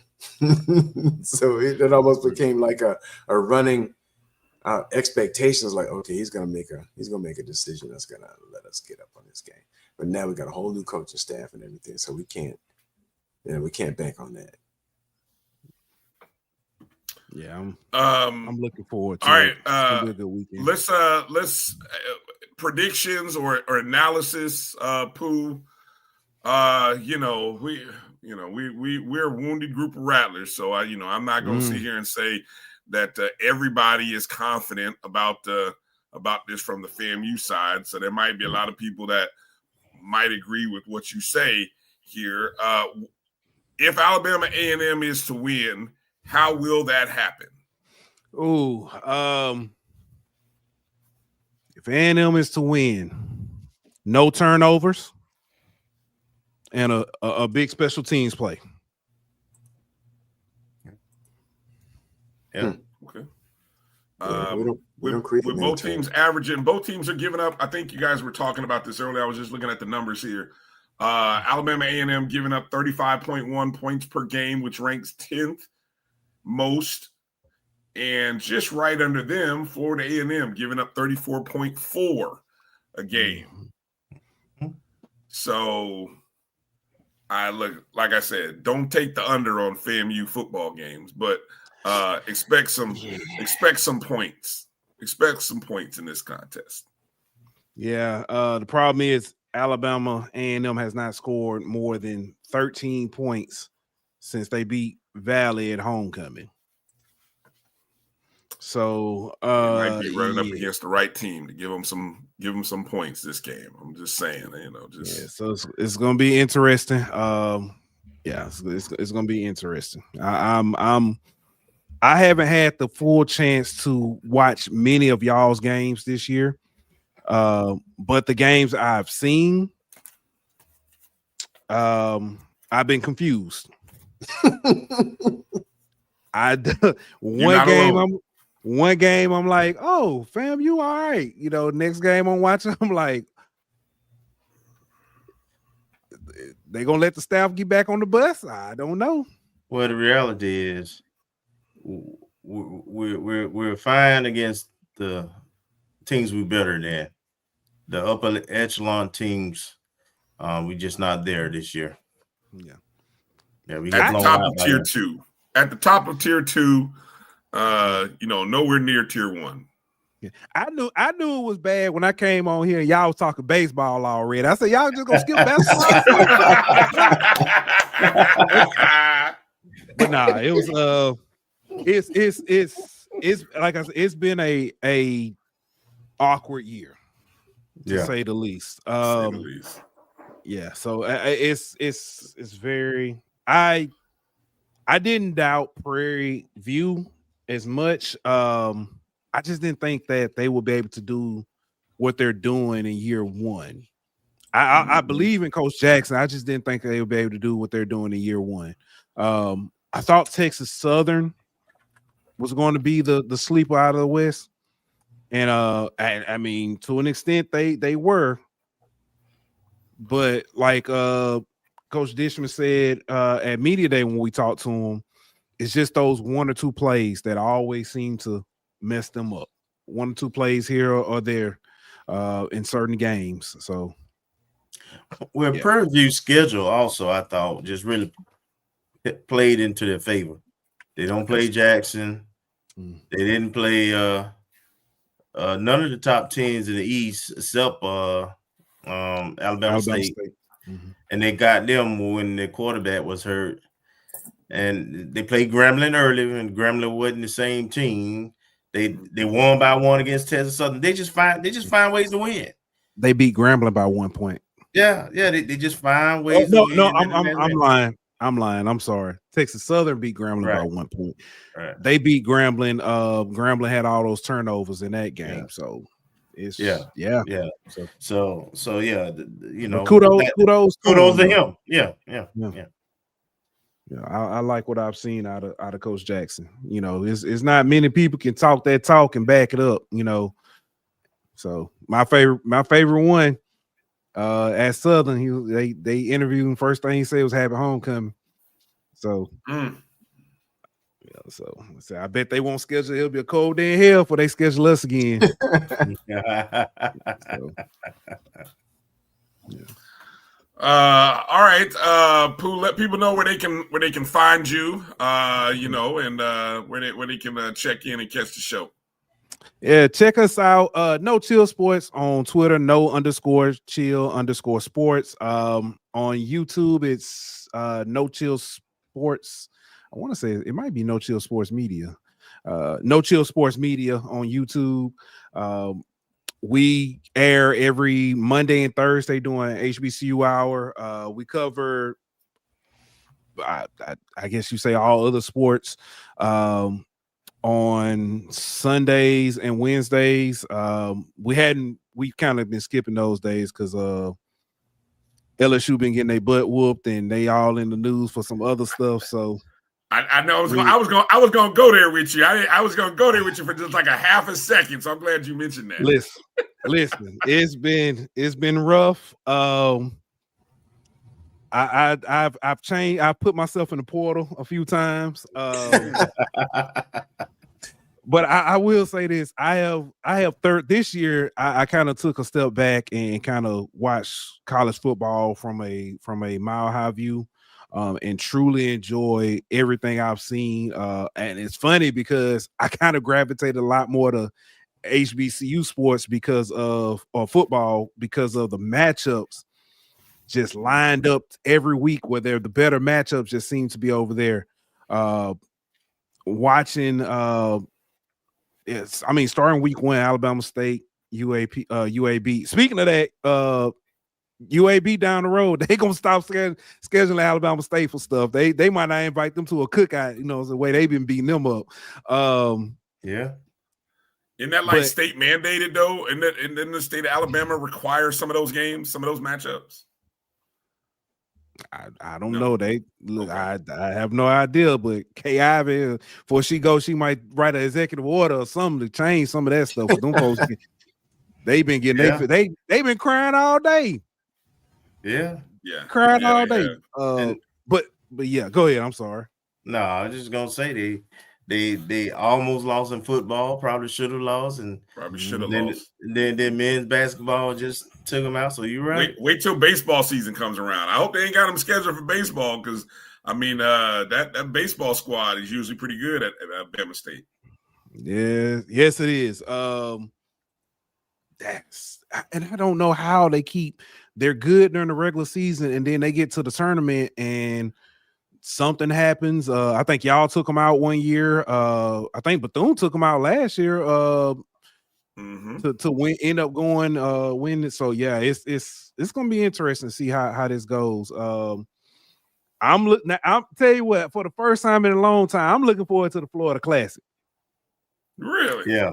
I'm looking forward to the Florida Classic because I think that both teams got a chance for the first time in a long time. You're right. Yeah, we'll see. Is Nick Saban coming back to coach LSU? Jimbo Fisher. I wouldn't. No. Give me a name. Give me a name I can real quick before we get out. Give me a name that I can go put a cup of coffee on. So people gonna think I'm crazy. I like Lane Kiffin name and stuff, but I don't think that's gonna happen just because of how it's playing. No, I don't even think money is an issue.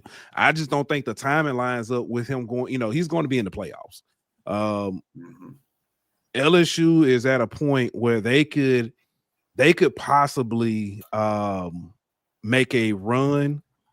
With the recruiting class they got and stuff, they got to get somebody in there though to keep that class together.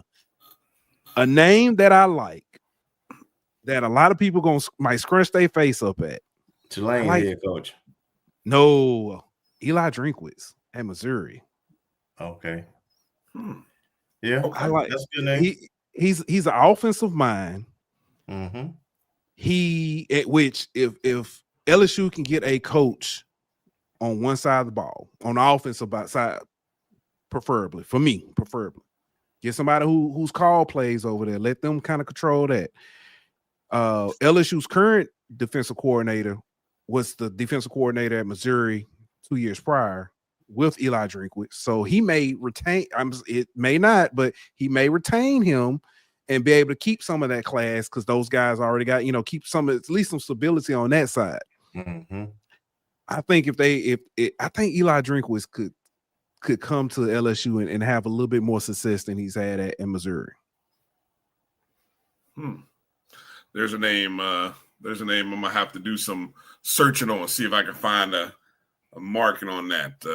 Good look out, Pooh. Appreciate you. Appreciate you. We did a blind resume, and I'll be honest with you. If you compare, I mean, it's okay if you could. It's ironically, he and James Franklin are the same person numbers wise. Oh, wow. When you look at top 25, top 10, and winning percentage, they're pretty close. James Franklin's just done it a lot longer. That's the only difference. But everybody else I've kind of looked at. There's a name that Ant has. I'm not gonna say it because he'll probably jump on me. That's a little bit more surprising, but I think what they're gonna have to do, they're gonna have to get a coach, like I said, that is a genius on one side of the ball. And let the other side and build a great staff on the other side and kind of work it that way. You can't do the CEO thing. That hadn't worked out well. So, all right. Well, again, appreciate you coming through. We'll see you Saturday. I'll be there Saturday. Thank y'all. All right. See y'all soon. All right. I'll be there in the I do the radio play-by-play for FAMU, so I'll be up there in the press box, so I'll look for you or vice versa, look for me, and, we'll chop it up some more. All right, we'll do. See y'all soon. All right, brother. Appreciate your time. All right, thank you. All right. Y'all make sure to hit up Pooh there, No Chill Sports. Make sure to check him out. Better let Marcus go and get his predictions in now. Oh man. Well, we're not gonna be that much longer here. See, Marcus, when you leave, Marcus, it ends up being Kelvin ends up talking longer when you leave.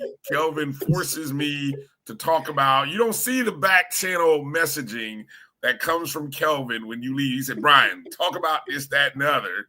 And that's what happens. Just letting y'all know how it works behind the scenes. It sounds like deflection. Yes. I'm letting y'all. Y'all don't nobody can buy that one. All right, I don't care what y'all believe.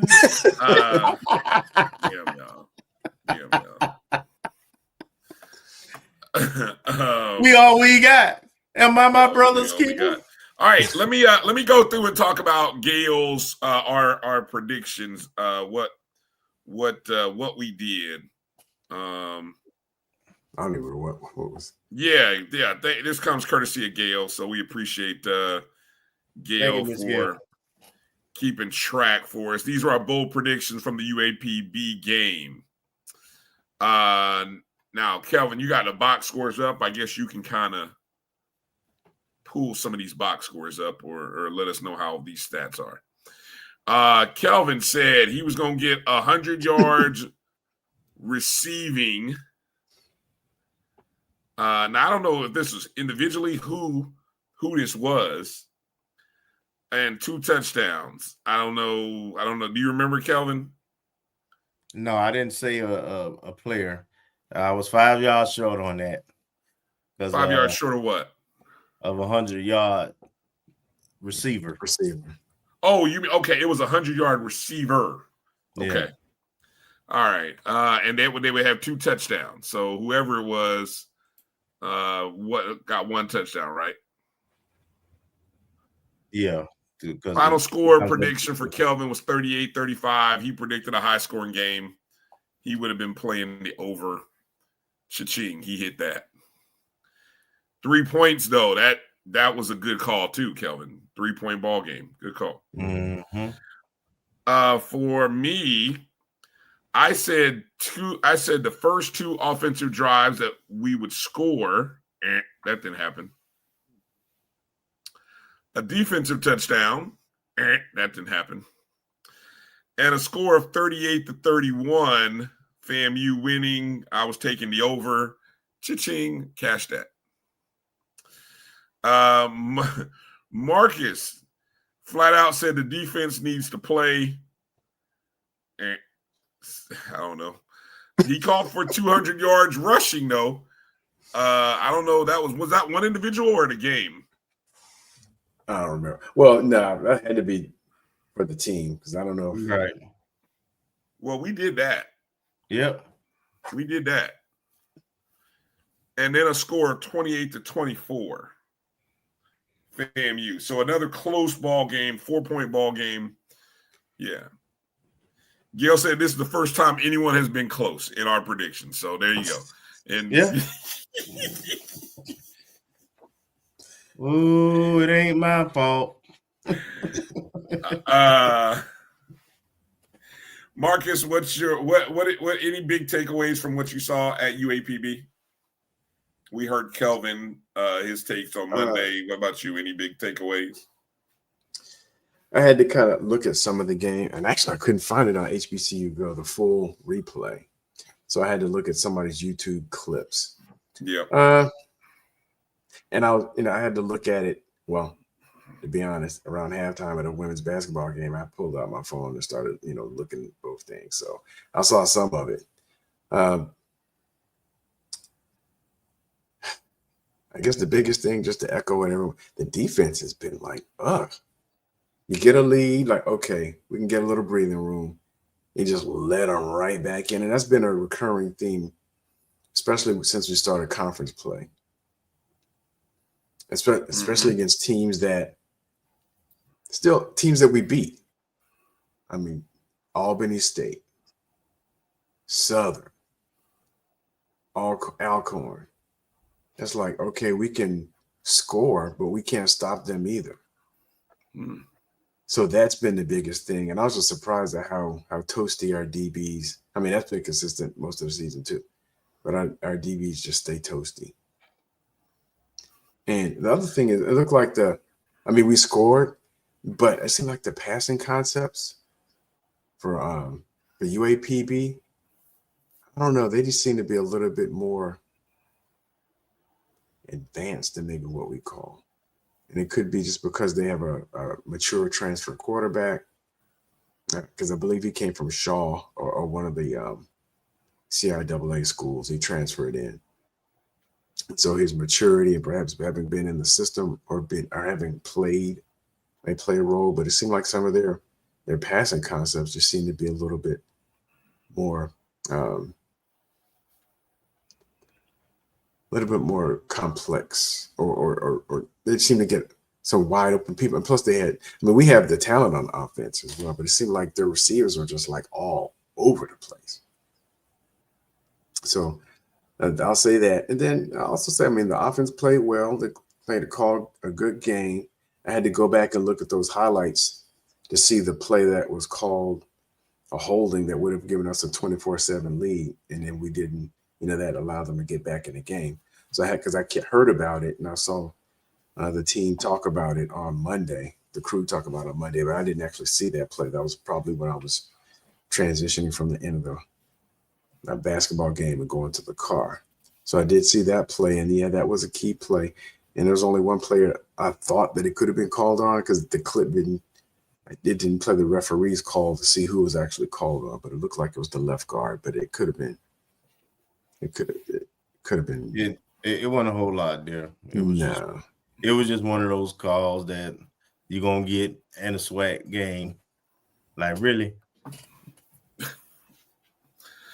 Home cooking, according to my broadcast partner. He said it was at home cooking, man.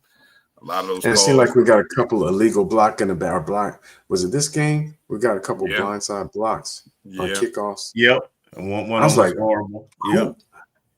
How often is that called? And I didn't see those plays either. But I just happened to, I was listening to it and my connection was kind of weak. So it was like, okay, blindside block on a kickoff 2 times in a row. It's almost like they don't understand the intent and the spirit of the rule, right? Everything in the rule book, like you can literally call holding every time on every play. But you don't do that because it don't influence the plays, not egregious. And I think that kind of discretion is what's missing often from the officiating in HBCU football. They don't use their discretion very well. They literal in everything. And it seemed like, and Kelvin, you can go back and actually both you, Kelvin and Bryan. It seemed like our scoring plays, the running plays, and even the call to Goldie on the 4th and 5 slant that he ran. Seemed like you can go back and look. Seemed like it was 11 personnel. So we had 1 tight end and 1 running back, and there were a couple people open on, well, at least on the pass play. Like he went to Goldie, but it looked like Haley was open on a wheel route as well, and the DB bailed. I guess I don't know if he was bailing to try to catch Goldie once he caught the pass, but it looked like even if it had gone to Haley, he would have had 1 man to make miss, and he would have been gone as well. Yeah. And on the 2 running plays, it seemed like, I don't know if they had a run blitz call, but it looked like whoever there got like they're a second too late or got chip blocked. Because on the one that Haley ran, it seemed like the guy, I think he's number 43 or 47, came around the end, came unblocked. He just couldn't catch him, and then he took a bad angle behind the line of scrimmage, and by that time Haley was gone. But other than that, it seemed, the offense, the running offense seems to be rolling pretty well. And actually, RJ, much maligned as he was by the fan base, it seems like he's still maligned. But anyway, still maligned, getting progressively better, or at least looks better. Well, we got an identity, I think.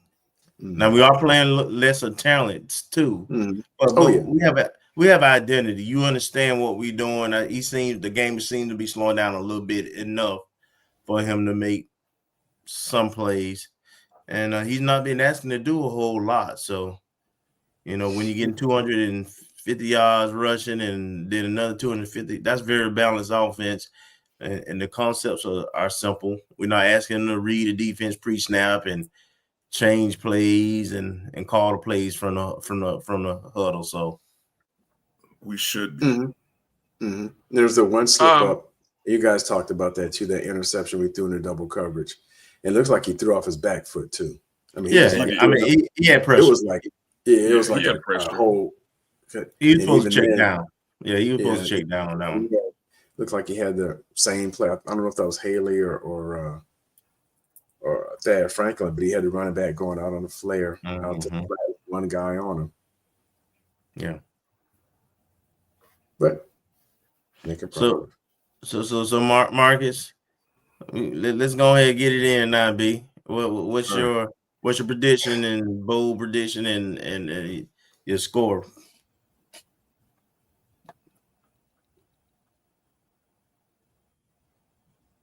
I'm going to say 28-21.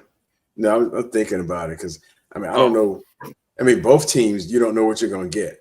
So I'm going to say 28-21 FAMU. Bold prediction. I'm going to say 100-yard receiver, even though it's not Super Bowl. But if the DBs are their weaknesses and we didn't learn our lesson against Jackson State, supposedly that was, and I don't know if it made much difference just because the talent and the experience gap, but we didn't really press them as much as we probably could have if that was the weakness in their defense. So hopefully we learn that lesson and we can get the balls to the playmakers, especially if Alabama A&M has a decent front seven, which doesn't really coincide with like them being dead last in run defense. So I would think something's got to give there.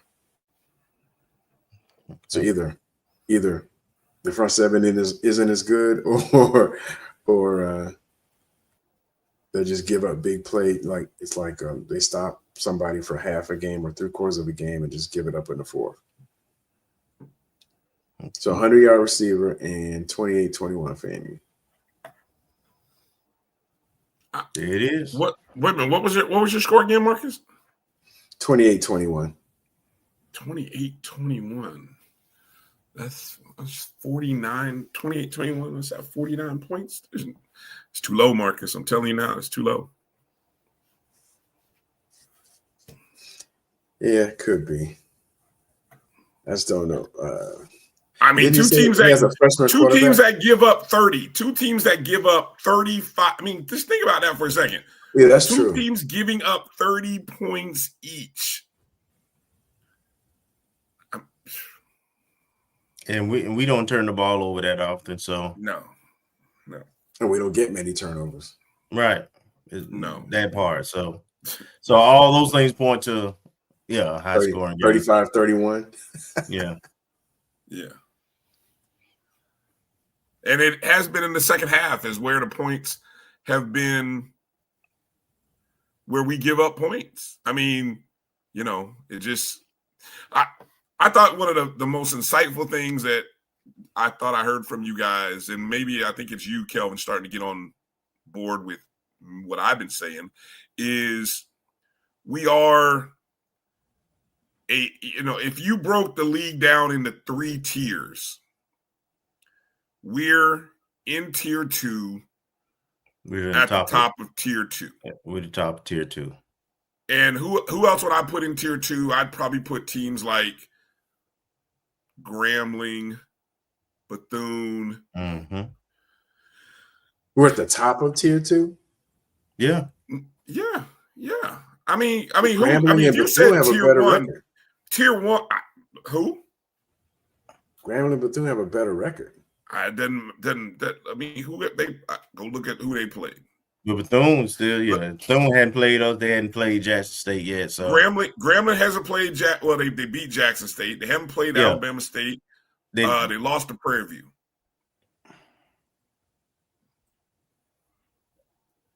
I mean, this is how funny the schedule is, right? Yeah. If you think about our season, we're 4-5, and I think you guys started mentioning we're 4-5. There's really only one game that has gone against the metrics, preseason metrics, the numbers, in terms of the outcome. And that was the first game of the year, which we lost at the last end of the game field goal. That game we lost. Every other game that we were supposed to lose preseason, we have lost. We were predicted to lose to Alabama State, we lost. Predicted to lose to Jackson State, we lost. Predicted to lose to North Carolina Central, we lost. I mean, the FAU game, predicted to lose that as well. Predicted by what? By the stats. The computer. The computer metrics. Okay. The computer metrics. I know our predictions. Our internal predictions we were probably split between Alabama. Yeah, because we were being Alabama State and Jackson. Yeah, we were being optimistic. We were being optimistic rattlers. I mean, let's be honest with ourselves. Well, we didn't think our offense would struggle like it did. We didn't. Nor our defense. How could we know? How could we know? We had nothing to really base it on. Right. We had no experienced quarterback coming back, so we really didn't know. Yeah, the quarterback who ended up starting, it wasn't even the quarterback we thought was going to start, to be honest. Exactly. So, we didn't know what that was going to turn out like. We didn't know the defense situations were going to be the way they were. We had experienced DBs that, I love the way Tashe said it, that he just out there, the level of communication is kind of head scratching at times. We really look. Stop it, Captain Positive. I'm just being. We barely beat, but we beat the teams we better than. At the end of the day. Exactly. And we are an inexperienced. I love JT. We're an inexperienced ball club. From many places. And, I don't think we look terrible all the time. Stop it. We don't look terrible all the time. Against the good teams we do. Again, tier 1 we're not a tier 1 team. Stop it. Stop comparing us to a tier 1 team. We were for like you said it on the show. Once you get it in your head that we are not a tier 1 team and put that the standard is the standard, put that in your pocket and keep it in the back pocket until the postseason and just say that we are a tier 2 team, you'll look at this season with a whole different mindset. You will. That's it. No, we didn't look terrible again. I take we, that back. We rattlers. We didn't look terrible. We didn't look terrible against UAPB. And first half against Jackson, we didn't look terrible neither. But the one thing you always remember, Bryan, we rattlers. We ain't never going to acknowledge being tier 2. That's never going to be the standard. We might agree and see that we ain't meeting the standard. We're not going to be there. I think we all there in that sense, but that's never acceptable in Rattler Nation. Nobody's talking about accepting anything. Nobody's not talking about accepting anything. Well, you brought it up, so I brought it up because we are what we are. Unacceptable. Period. Okay, that's true. Maybe so. Maybe so. But when we finish the season on a 4-game winning streak, 6-2 conference play, I can't wait to see.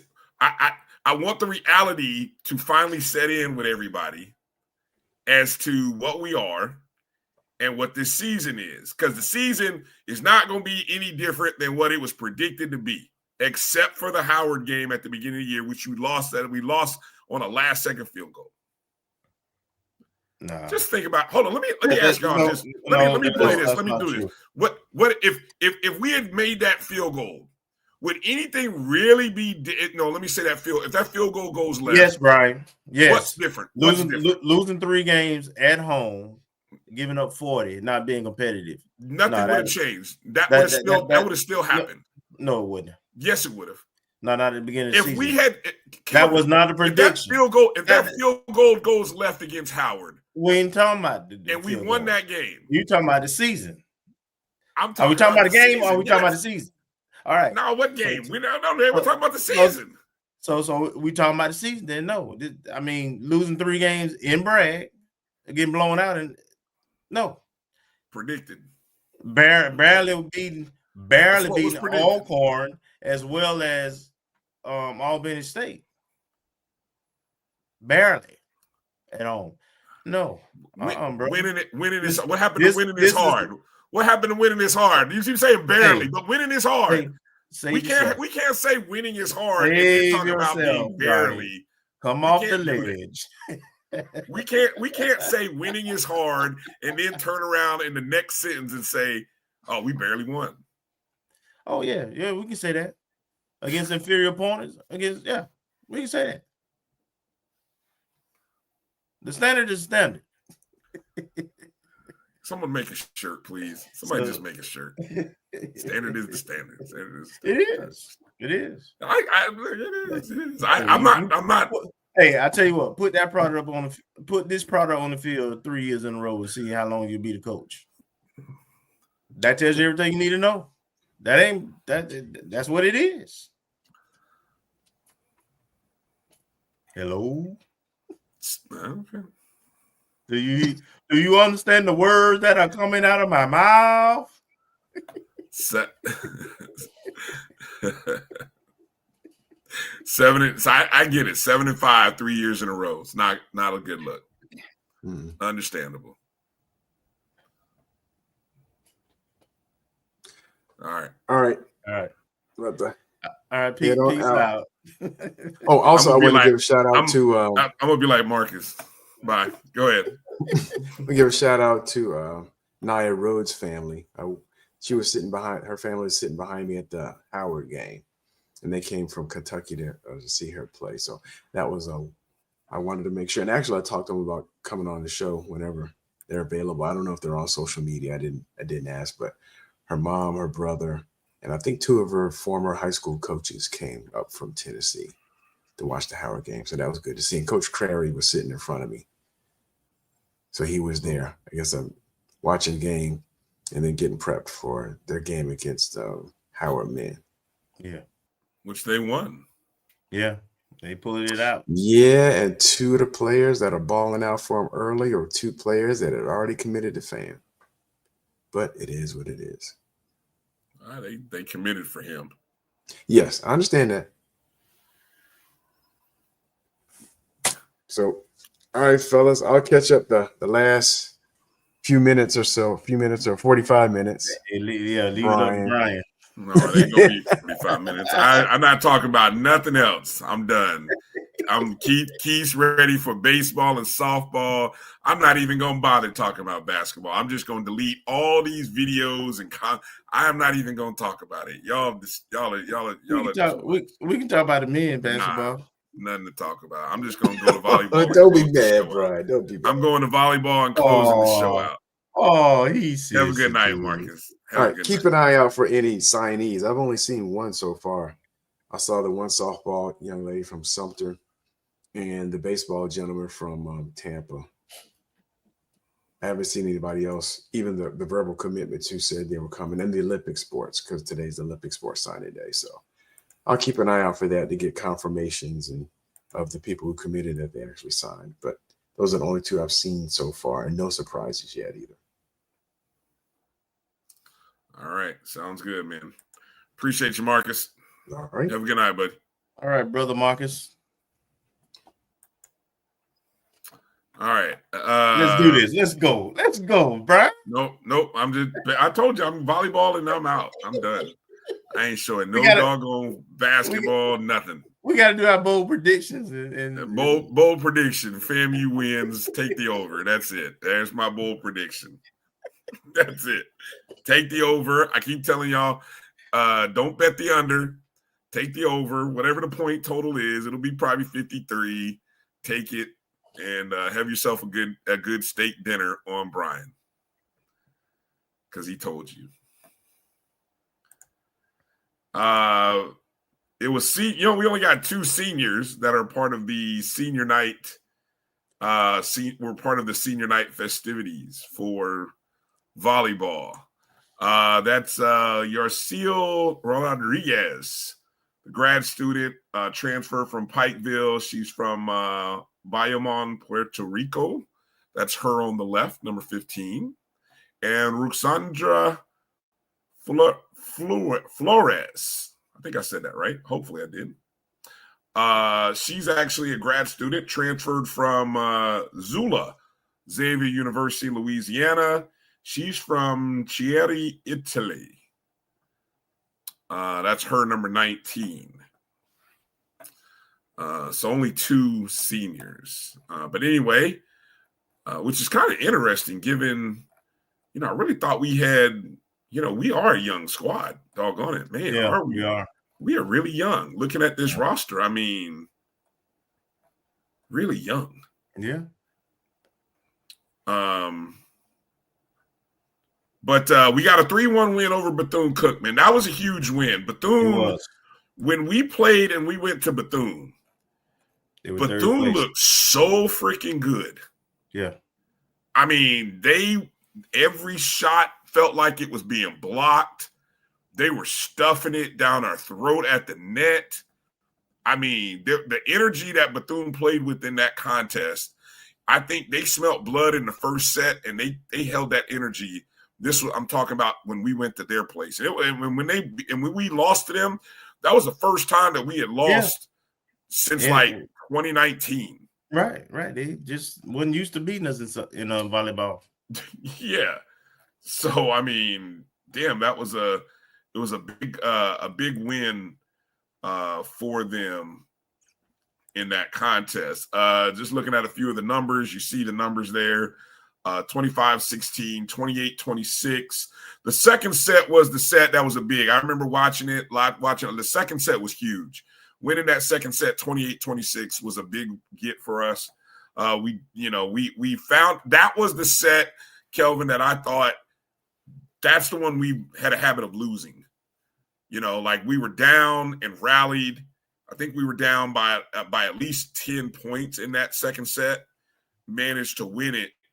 They took the third set from us, 25-19.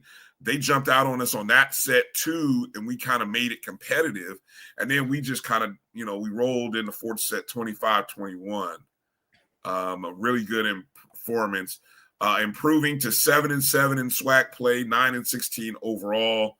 Double doubles for Sydney Whitfield, who had 12 kills and 19 digs. LaDonna Trantham had 17 kills and 16 digs. Farah Farouk had 19 kills in the contest. I saw a stat about Farouk. Let me see if I can find it here. While you're looking for that, we've won 5 out of the last 7, I believe, and we have an opportunity to play the Mississippi schools this weekend on the road. Yep.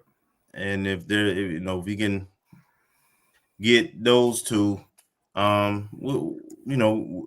it could be argued we're peaking at the right time. Yeah, we are sitting in 8th place. There are 3 or 4 schools sitting at 8 and 6 right above us.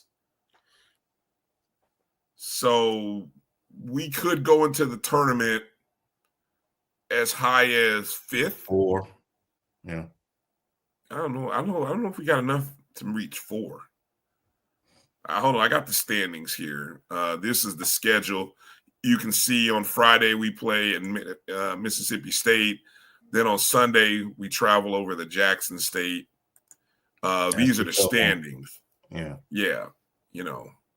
So, yeah, the Jackson State one is going to be a tough one because they're currently 2nd.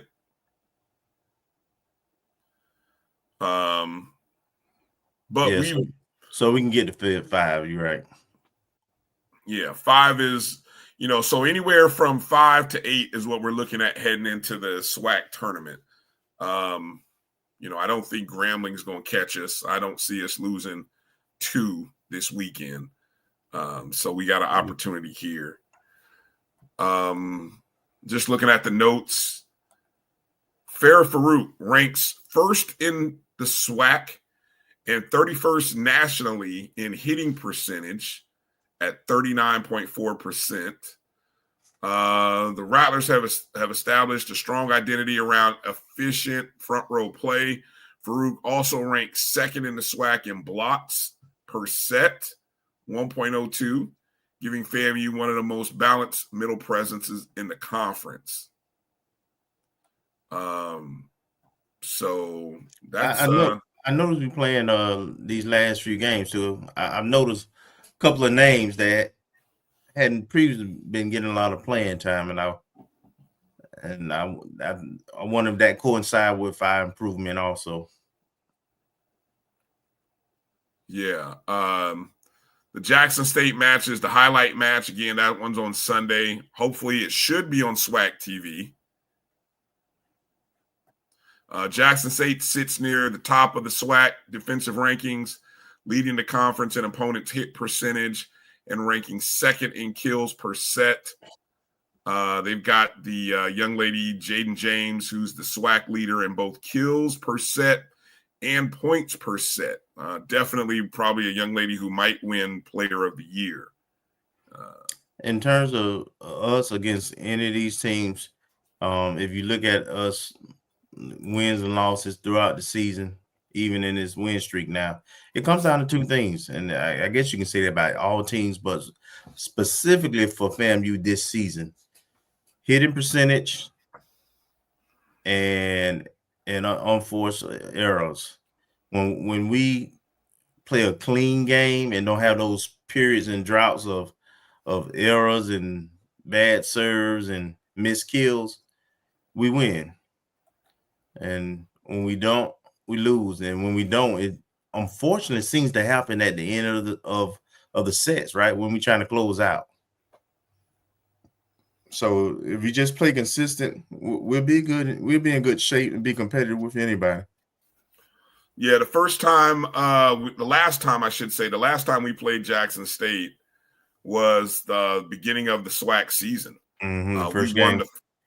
First game, we won the first set 25-17, had us all feeling good. Like, all right, here we go. We're rolling. And then they rolled us after that, 25-18, 25-18, 25-20 in the second, third, and fourth sets. The biggest number is the number of kills. Both teams committed a high number of errors, 22 for Jackson State, 21 for us. It was the amount of kills, though. The attacks were relatively similar, but they had nearly 20 more kills. So, more assists as well, which, I mean, obviously if you have more kills, you're going to win more assists as well. But that was the difference in that first meeting. But, like you said, Kelvin, we've shown to be, we've won, what'd you say, 5 of the last 6, is it? Let me see. 5 or 7, I think. 1, 2, 3, 4. Well, 4 to 5, 4 of the last 5. And 6 of the last 8. Yeah. So there you go. So better second half of the season than the first half. And again, the SWAC conference tournament will be in the Lawson Center in Tallahassee, November 21st to the 23rd. So, good opportunity to play that game at home. And we'll kind of see next week's show. We'll get a chance to kind of talk about the pairings and see where everyone is. And it'll be a good weekend if you that's the same weekend as the Florida Classic. So I know that's going to be a challenge for a lot of local people. It kind of sucks, but it is what it is, right? Yep. Just the way schedule rolls. All right. Good stuff. Good stuff. Men's basketball. Men's basketball. There's the scores from the last couple games. At home, losing to Kennesaw State, 92-72. You were at that game. What'd you see? Yeah, I was at that game. I also watched the game Monday also. That game, we had 2 players who returned, who hadn't played yet this season. Both coming off the bench, but I think projected they're probably moving to the starting lineup. I really, for that game, I really came away impressed with Kennesaw State. They played a lot of players. They got good length. They're an Atlanta-based team, so they got athletic guys. Even though I think the guy you see in the picture is a Florida guy from your way. But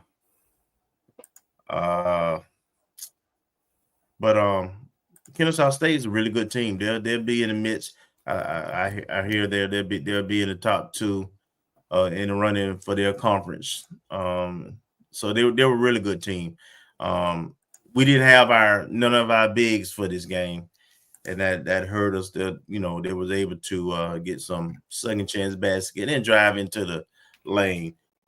But they were really sound, man. They moved the ball well. They shot the ball well, and it wasn't a team that relied on one score where somebody went for 25, 28. They had, I think, about 6 guys in between 10 and 16 or 18, something like that. So they were really well balanced. Really good team, I thought. Our guys competed, but without the size, without the bigs in there. And the other thing I see with the team right now is scoring. We move the ball well, but we're not shooting the ball well. 3-point percentage, I think, is like right at 30%, somewhere around there. And that's just not going to cut it. As you can look at, and we 0-3. You look at the 3 games we've lost. We did have a big that returned for the UCF game, but giving up 90 and only being able to get over, averaging about 65, I guess.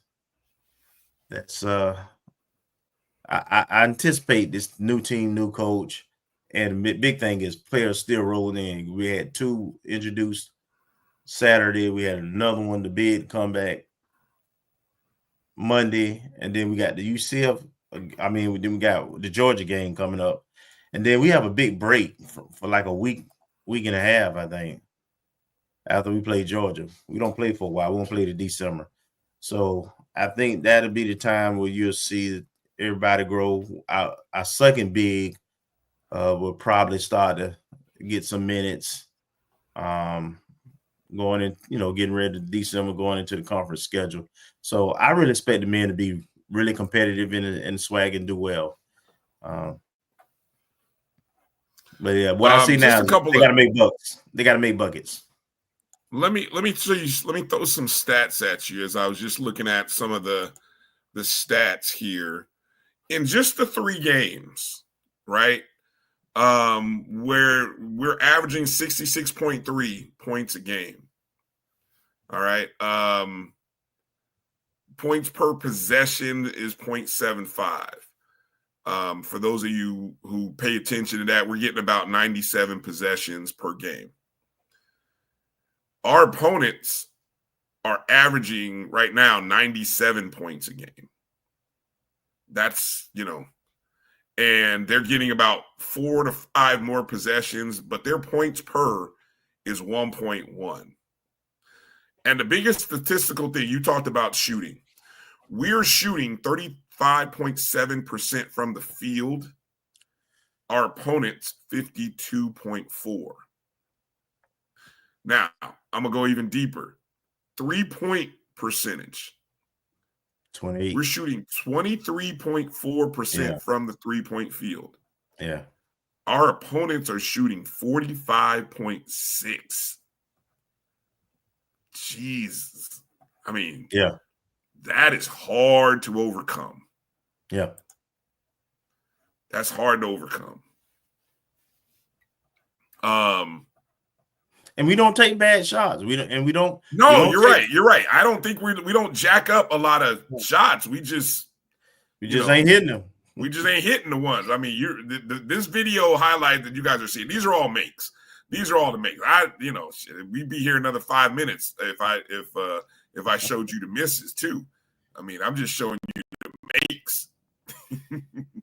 There's twice as many clips of misses. That's all I can tell you. I will say, in going to the UCF game last night. Oh, now hold on. You mentioned the guys who came in, the guys who came back. Hold on, I had it pulled up here. Deveray Palmer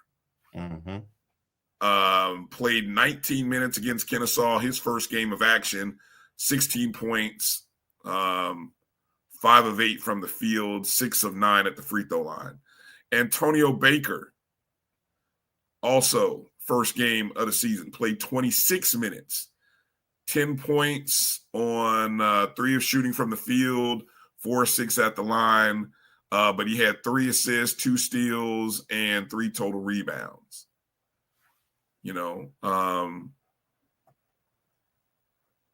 So it was a good debut for them. Shirley had 14 points. Palmer actually was the leading scorer in that contest, right? Mm-hmm.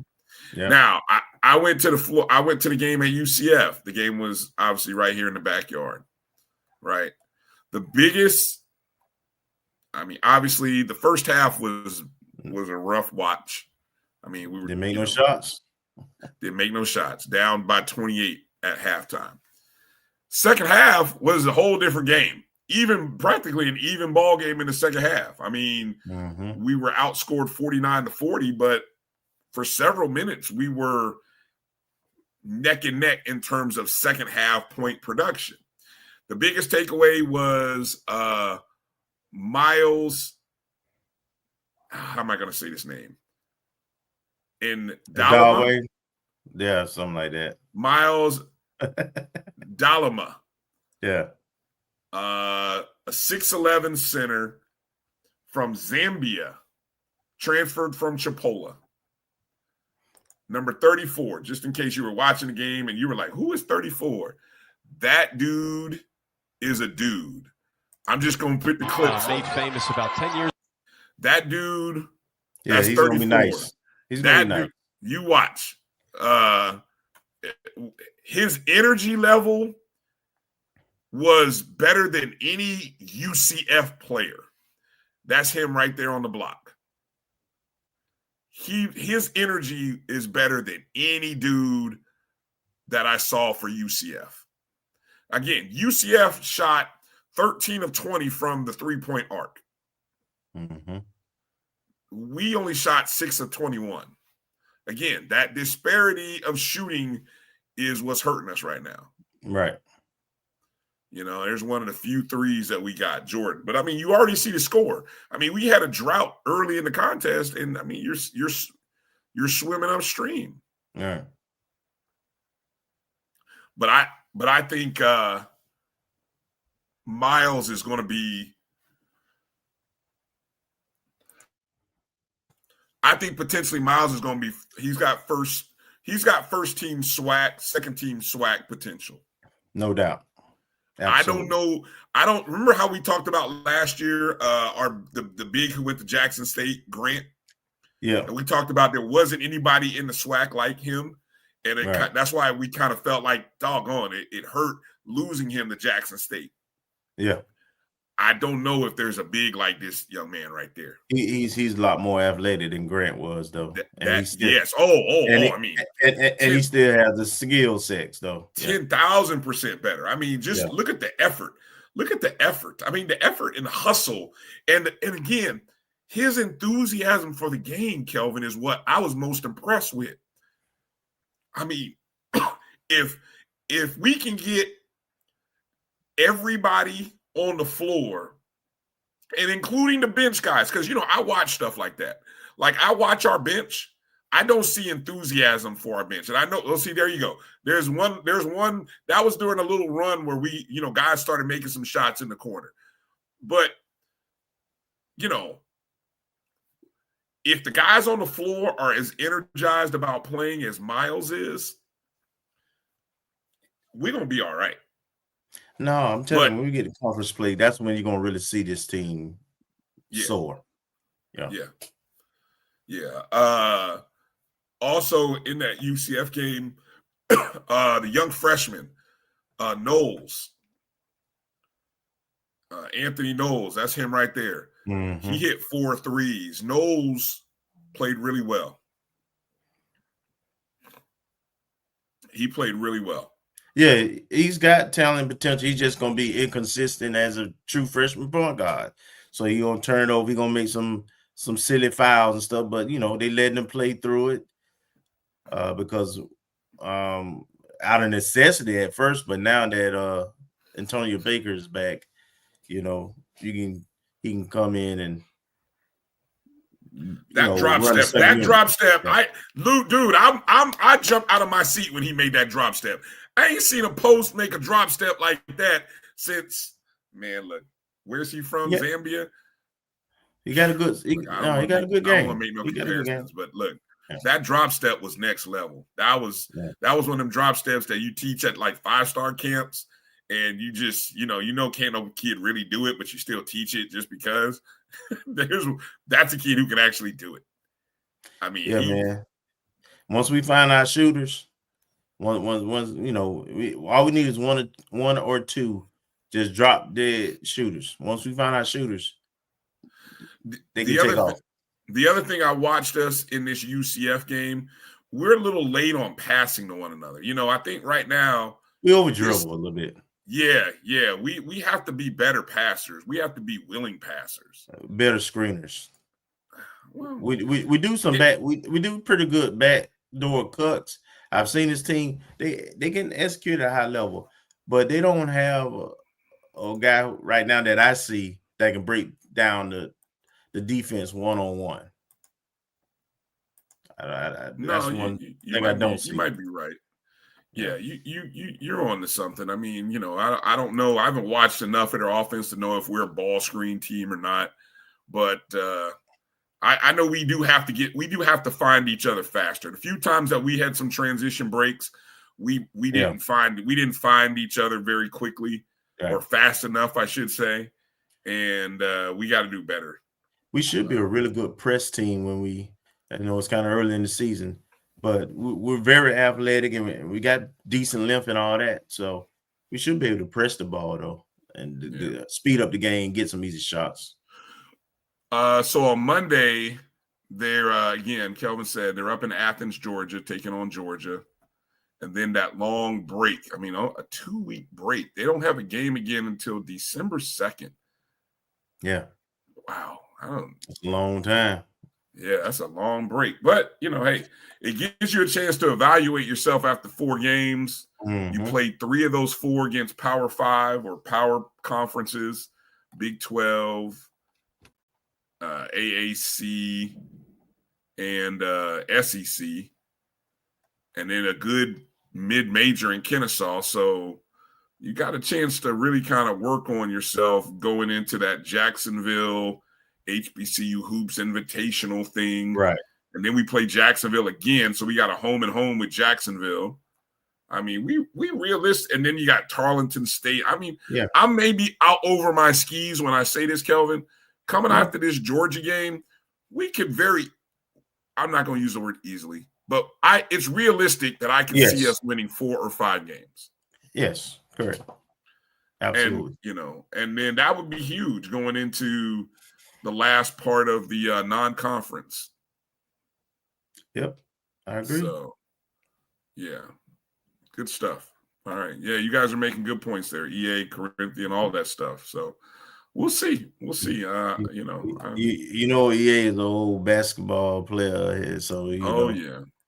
Yeah. Even though he was a hell of a football player too. He played both. Yeah. Well, right now I think we just have to, I see more positives. Look, I'm holding my comments about women's basketball until after Saturday. Saturday will be the good indication of what we are, can be, and what we're not. So reserve your judgment until after Saturday. That's all I'm going to ask y'all to do. Because it's hard to compare, Let's just hold it for Saturday. And we'll talk about it next week. Yeah. All right. What else? What else you got? I got some slow cooked barbecue in the crock pot that's been cooking for like 12 hours. I'm ready to eat it. So it should be falling off. Or at least Some meat should be good. Well, I mean, we're gonna try to get the bowling coach on, but he's had tournaments last 2 or 3 weeks in the middle of the week. So, let's go ahead, jump to football, and close the show. All right. What's left? What did we? Well, bowl predictions. We didn't mention the bowl. We didn't do that, did we? No. All right. Nor did we mention anything about SWAC. Okay. Okay. Hold on a second. I told you I was ready to go. I closed that spreadsheet down. I was ready to. Thanks for watching the show. Y'all have a good night. You need Snickers. What is this? What happened at the 220? What happened? Yes, I could. What happened at the 220? Anything interesting? I didn't see all of it, so I only got through the first part of Cozy. So I don't know. Why is my neighbor's dog going nuts? Anyway, those are the scores from the weekend. No big surprises. I mean, I'm not going to lie. I was surprised. I kind of thought Southern's return. I thought the return would be a good homecoming. Alcorn, y'all treated the man poorly. Alcorn is kind of like us. They done kind of found their footing against lesser competition, and they've been winning since. I would put, you know what? I'd almost put Alcorn in tier 2. I really would. I'd put them right there in tier 2. Yeah. At this point, I mean, tier 2 right now. Again, so if you had to ask me my tiers, here's my tiers in the SWAC: Jackson State, Alabama State, Prairie View. That would be tier 1. Tier 2 would consist of us, Bethune, Grambling, and Alcorn. That'd be, and then everybody else be down in tier 3. Yeah. Texas Southern would probably float between the top of tier 3, bottom of tier 2. But yeah, Southern sucks. I put them in the bottom, Keith. I put them down there in the bottom. We've kind of talked about it all, bad beats. If you watch the Stanford Steve and SVP, the Alabama State Texas Southern game, just miserable ending. If you had Texas Southern, I think plus 17, I think it was. And then the FAMU UAPB game, I told you, I knew that game. I told before game, I said take the over. After 3 quarters, only 17 points. Was it 17 or 24 points? 24, because it was, technically it was 10-7. Or was it 17-7? 24 points had been scored, I think. And then all of a sudden, 35 points get scored in the fourth quarter.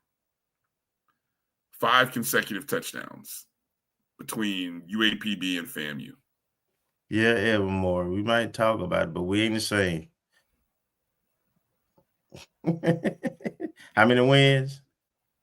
I think we got 3 more wins than you, including head. Oh yeah, I did hear that part. That part, Colsey's comments when y'all wanted the folks that asked him about high school recruiting.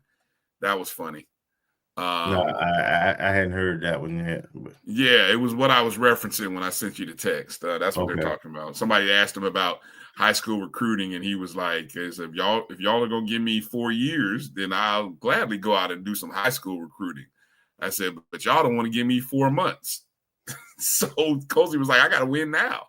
I gotta go, I gotta get guys who supposedly have experience or a little more older and mature. Which, it is what it is. Yeah. And I think somebody had asked about no, he ain't lying at all. So I think the plan is, he said there's about 7 or 8 high school players that'll be coming in. And, it's, I don't know. It may be a horrible answer, but it's the reality. Yeah. It's the reality. And you have to do a balancing act between high school. So put it like this. If you were to break it up by percentages, I would say of a recruiting class, 2/3 would come from transfers in the portal, and 1/3 would be high school. Well, also though, there's certain positions that project well. I can understand that sentiment for offensive linemen, maybe interior defensive linemen. You probably be a little bit more portal heavy with those, because the transition from high school to college is a little more dramatic for that position. Is the hardest to project from a high schooler.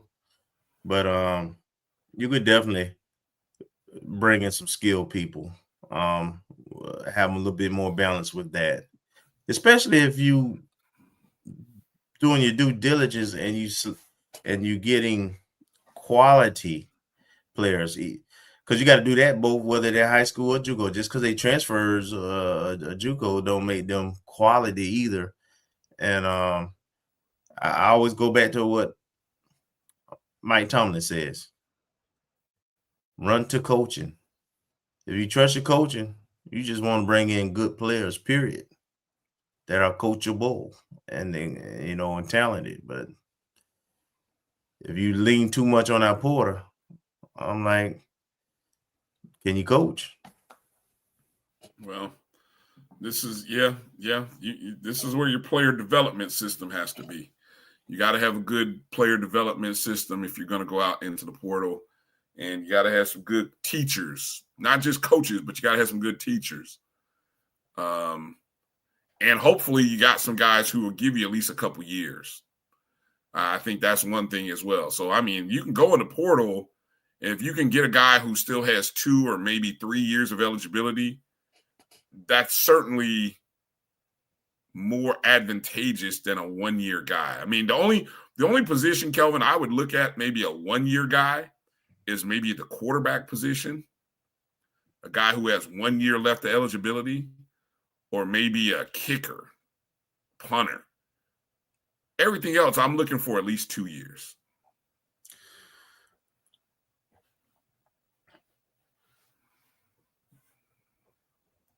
Yeah. Porter is how you can bring a team, flip a team who's bad to good real quick. But in order to sustain a successful program for 4 or 5 years, you've got to have the high school foundation. And I think that's what Campbell's getting at. I'll be glad to look at that show and here's what it says. You know who's done it, and it's because he started that way. North Carolina Central. Mm-hmm. But he started that way when he first got there, and they took their lumps those first 3 years to some degree. I mean, they weren't like Valley lumps, but I mean, look, they were below 500, if I'm not mistaken, in Trey Oliver's first 2 years, maybe at Central. And then by year 4, it started to pan out because of the recruiting that he had previously done. But, a Willie Simmons could have done that, and, I don't know James Colsey had that opportunity. He didn't have enough time to do all that because the system of getting transferred was already kind of in place and operating. Well, here's what I would say, and this is not a defense, but people, I think fans often overlook it. You mentioned, I always say it's hard to win, which is true also. But also when you have constant transition at the AD position and the president position, and you on APR, a lot of people forget we on APR sanctions, which limits our practice time on Mondays. Those things matter when you trying to be a championship program. Those things impact the product you see on Saturdays. Those sanctions. So, I'm not going. I got to be fair to Coach. He's had to deal with some stuff that is out of his control. I fault him for the things that are in his control, but those are some things that impact that are out of his control.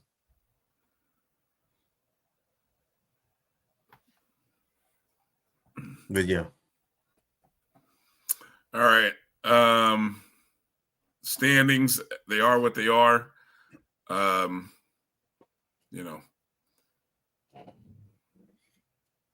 Nothing really, I think Prairie View is 1 win away from 3 weeks left. They got to win one of the last 3. Nope, one of the last 2.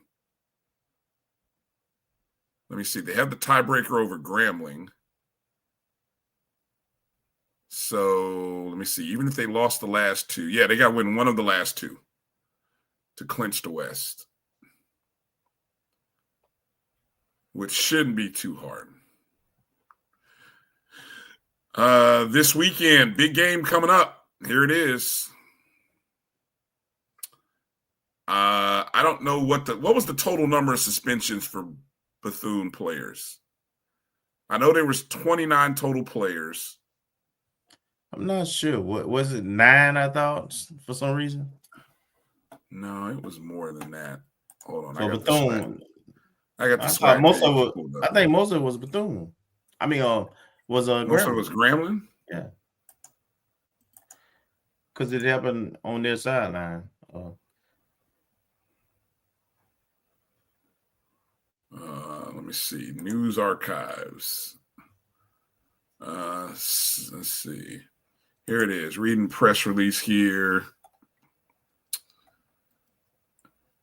Yeah, 27 student athletes in total. 9 from Bethune-Cookman, 18 from Grambling State. Mm-hmm. Suspended for their involvement in the altercation. That's gonna hurt Grambling. Now, of the total number of 27 suspensions, 3 received 2-game suspensions. And no indication as to which 3. I can tell you. I know one Bethune player gonna be suspended. If you're talking about number 11, you're talking about number 11, the heavyweight champ. No, somebody said he only got a 1 game. No, I was watching somebody's show. They said that kid only got a 1-game suspension. I don't know that to be true or not. I don't know. The heavyweight champ had to get 2. just for the severity. Man, he knocked like 2 of them out. So yeah, he got a game. He got a game for every knockout.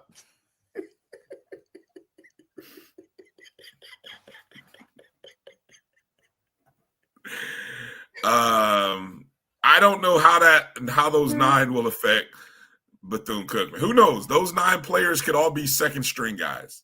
Who knows? We'll find out. Bethune-Cookman currently sitting 1 game away from Jackson State. Should they happen to pull out a win, could be some interesting times around the SWAC, but I don't think it's going to happen. Hey, this is my last joke, but I guarantee you at the Florida Classic, ain't nobody was going up to 11 for looking for no smoke. Hold on, I gotta go look. You got me going to go to their roster now and figure out who 11 is. What's his position and what does he play? Hold on, let me go to the roster here. 11. Defensive end, 6'1", 230. I'm not gonna say his name, but he went to Mercer, transferred from Mercer from Clearwater, Florida. Don't nobody want that smoke. He the man on campus this week. Yeah. Bro, these dudes trying me. Come on, man. Let's go. He Debo.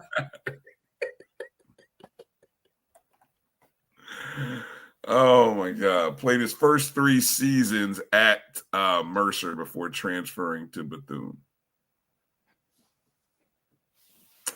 So, yeah. Who wants some of Debo? You want some, old man? No. We said no.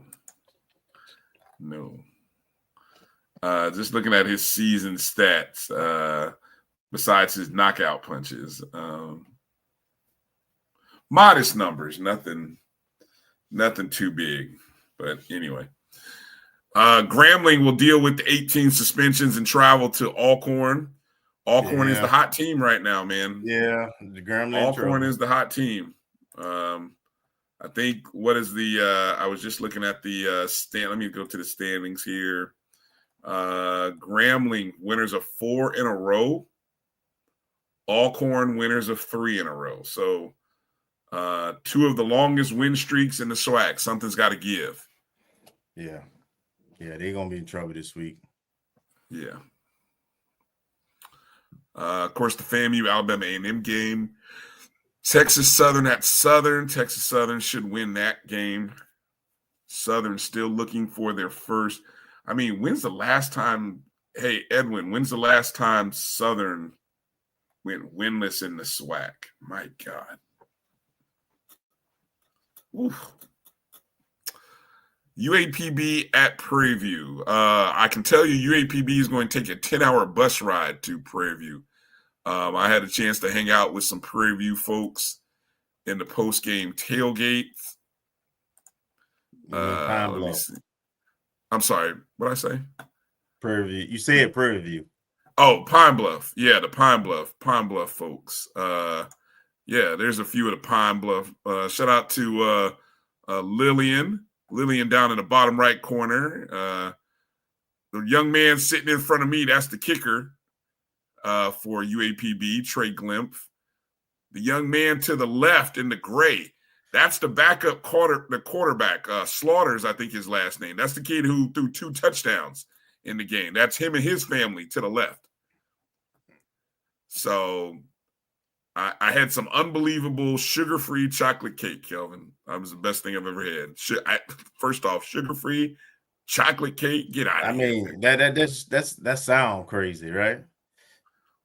That's why you eat cake, because you want sugar. Look, yeah, I know it's the bomb, but still. Exactly. Still, the fact that I can eat chocolate cake and it be without the what? Sugar-free. Sugar-free. It was. I might need that. I mean, I might need that recipe. Yeah. Well, it's a place, some place in Arkansas, Pine Bluff makes it, and it's good as heck. So shout out to the good old look. I you know, that was the one cool thing. Now, the sad part is I almost got left. No. Bro, yes. You that guy? Dog, hold on. So I told Chester was supposed to call me because I left because their players had to go get showered. I said, I told everybody, I said, look, I told who I needed to tell. I said, I'm going to go over this tailgate for about 20 minutes and come back. Chester was supposed to call me. All of a sudden, I get a call from Chester. Hey, where you at? We about to leave. I said, what? I said, yeah, the bus is pulling off. Oh, yes. And I literally had to like, all right, y'all, I got to go. And so I'm like, I'm surprised, you know, I didn't fall out. But I'm, you know, fortunately, I got halfway and then somebody picked me up in one of the golf carts and got me there. And thankfully, I'm on bus 4. Bus 4 is the last bus, thankfully. And so Cap is waiting outside. He's like, Bryan, where you at? I said, I'm sorry. I was right there in the tailgate. I'm sorry. Bro. See. Cozy called me out in the press conference, man, in the presser on Monday. He was like, yeah, man, I heard you was running late. I said, I'm sorry, coach, man. You know, the buses, I don't know if I held up the buses 5 or 10 minutes, but let's just say I won't be visiting any tailgates this weekend. I'm going to sit my butt on the bus, and that's why I'm nervous about having to get up there. Like, the bus is supposed to be leaving at 8:30 Friday, so that just means I'm going to have to leave town. Where the bus, the thing about it, where the buses park and where the tailgates is at A&M stage, they right there. So you'll see them coming out, getting on the bus. Yeah. Well, yeah. Let's just say, man, you know, fortunately, you know, the student, nobody hate, you know, I think, you know, I caught it right in time. Like, had I been any slower, I could have got left in Pine Bluff. Who knows? You know, that would have been bad. And the flight took off in Little Rock. So somebody would have literally had to drive me to Little Rock to catch the plane. So did you see no. Okay. All right. Well, part of me not seeing anybody was this. Okay. We get to the stadium, Kelvin, and UAPB's elevators aren't working. Oh, that's right. Bro, yeah. I get there and Dolph tells me and Albert, he tells us, he said, hey, fellas, guess what? The elevator's not working over there. I said, what? Excuse me? He said, yeah, the elevator's not working. And so the whole time we parked, now you're looking at the side. This is from the home press box side. Across the field is the FAMU side. The buses are parked behind. Steps. The buses are, look, bro. What year? Did I? So I'm just trying to set this up for you. On the other side where those small bleachers are, on the other side of the field, is the buses are parked there.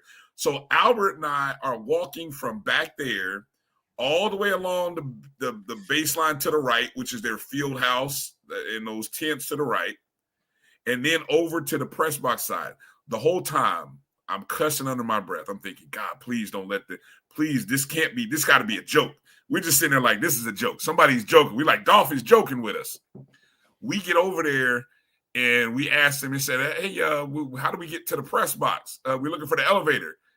And one of the older gentlemen kind of, well, sorry, fellas, the elevator's not working. Oh, no. So he says, I'll show you how you can get there.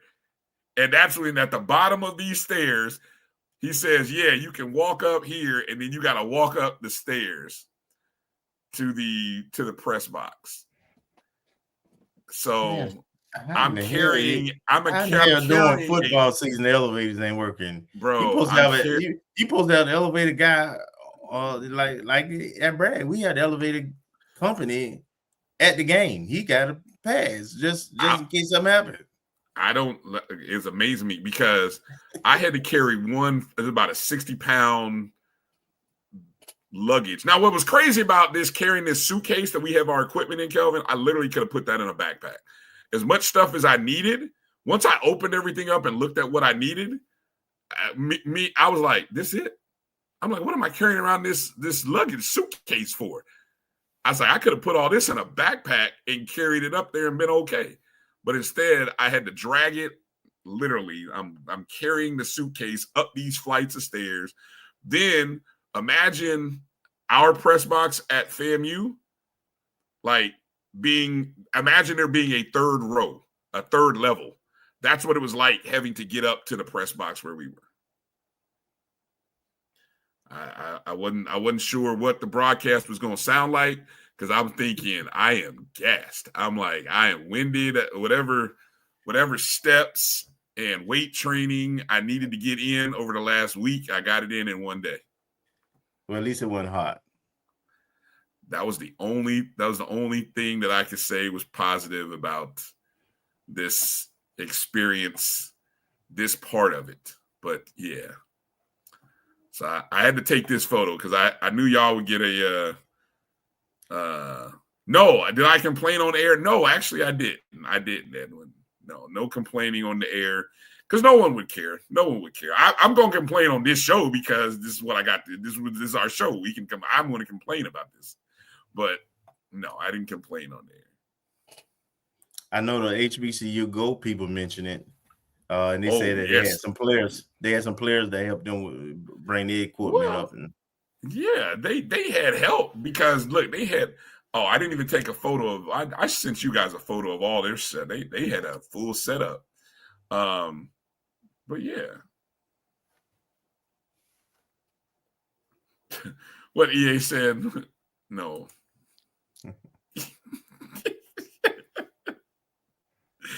No, that's all right. That's all right.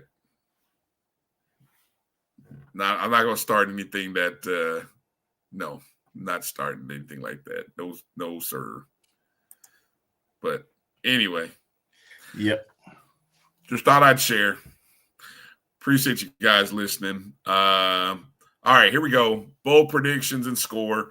I'll go first. FAMU 45. Alabama A&M 28. 45-28 FAMU. Bold prediction. I haven't seen this year. How about a defensive touchdown?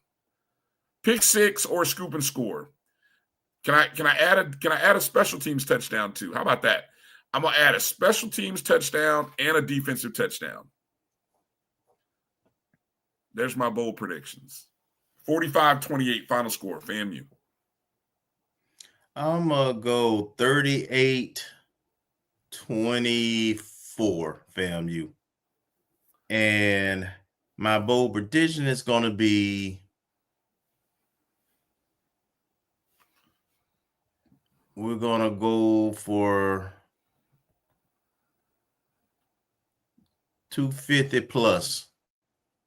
With two running backs over 100 yards rushing. I'm predicting both Thad and Haley to go over the 100-yard mark.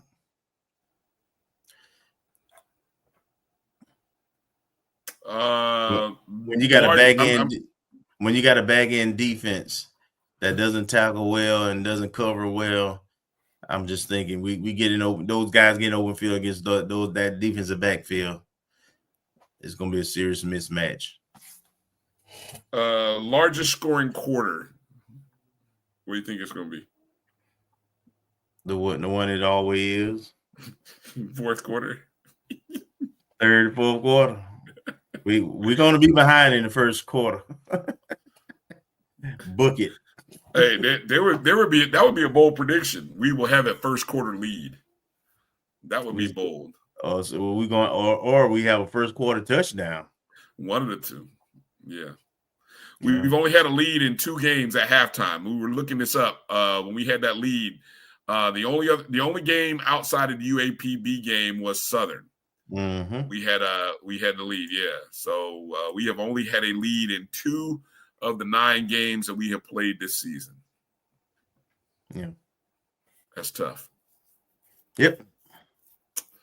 All right. Well, looking forward to it. Hopefully, we got a good contingent of Rattlers that are there. Even though the 100 will not be there, I thought the 100 was going to be there, so I misspoke. Anybody who heard me on the air talk about the 100 being there, my mistake. I thought they would be. They haven't traveled at all this year, have they? In terms of a SWAC, yeah, they have not. I thought they were. I thought the Alabama A&M game was going to be the travel game. Somebody had said the Southern game was supposed to be the travel game, but things happen. I know that all too well. Yeah, they will be at the Florida Classic, though. Yep, that we know. So, there you go. All right. Well, we'll see how this SWAC season plays out. I want to encourage you guys, make sure to hit the thumbs up button, download the BCSN Pod Zone on your favorite podcast platforms where you can go back and listen to the show. Again, we've got to thank Coach Shouppe and Pooh Bear for joining us.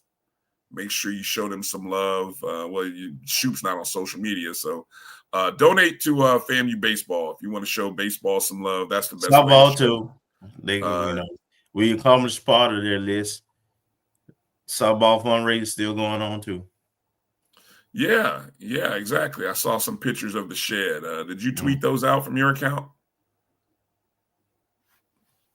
On Facebook, I know I got them, but I don't know if I put it on my Twitter and all that yet. All right.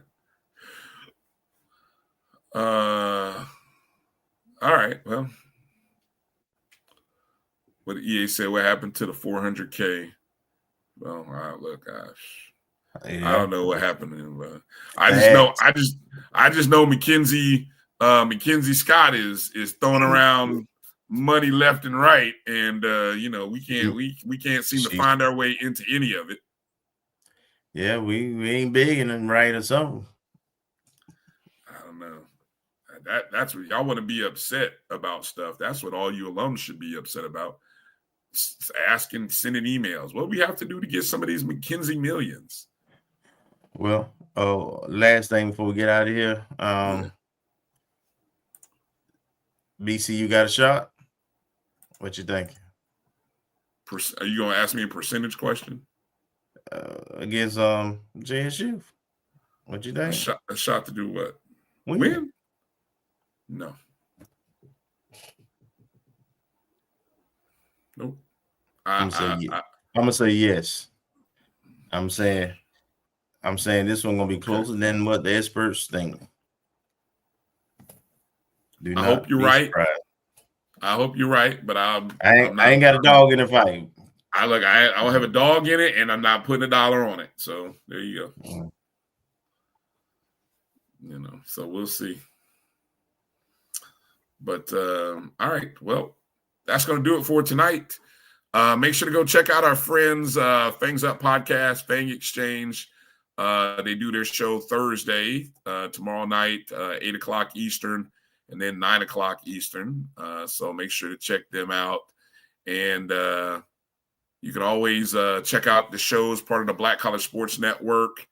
I'll be on Sunday night with AD Drew, BCSN Sports Wrap. And then on Monday, another Monday night review as Kelvin, Keith, probably Uncle Steve, Fang Exchange, Ashley, Tasha is becoming a big hit with a lot of people. So I know folks want to see and hear her, breakdowns and good stuff. Hopefully we'll have some. And I like having the ladies on just to have that other their perspective and also to show the knowledge of our Rattler ladies. They know it just as well as we know it and can talk it. Mm-hmm.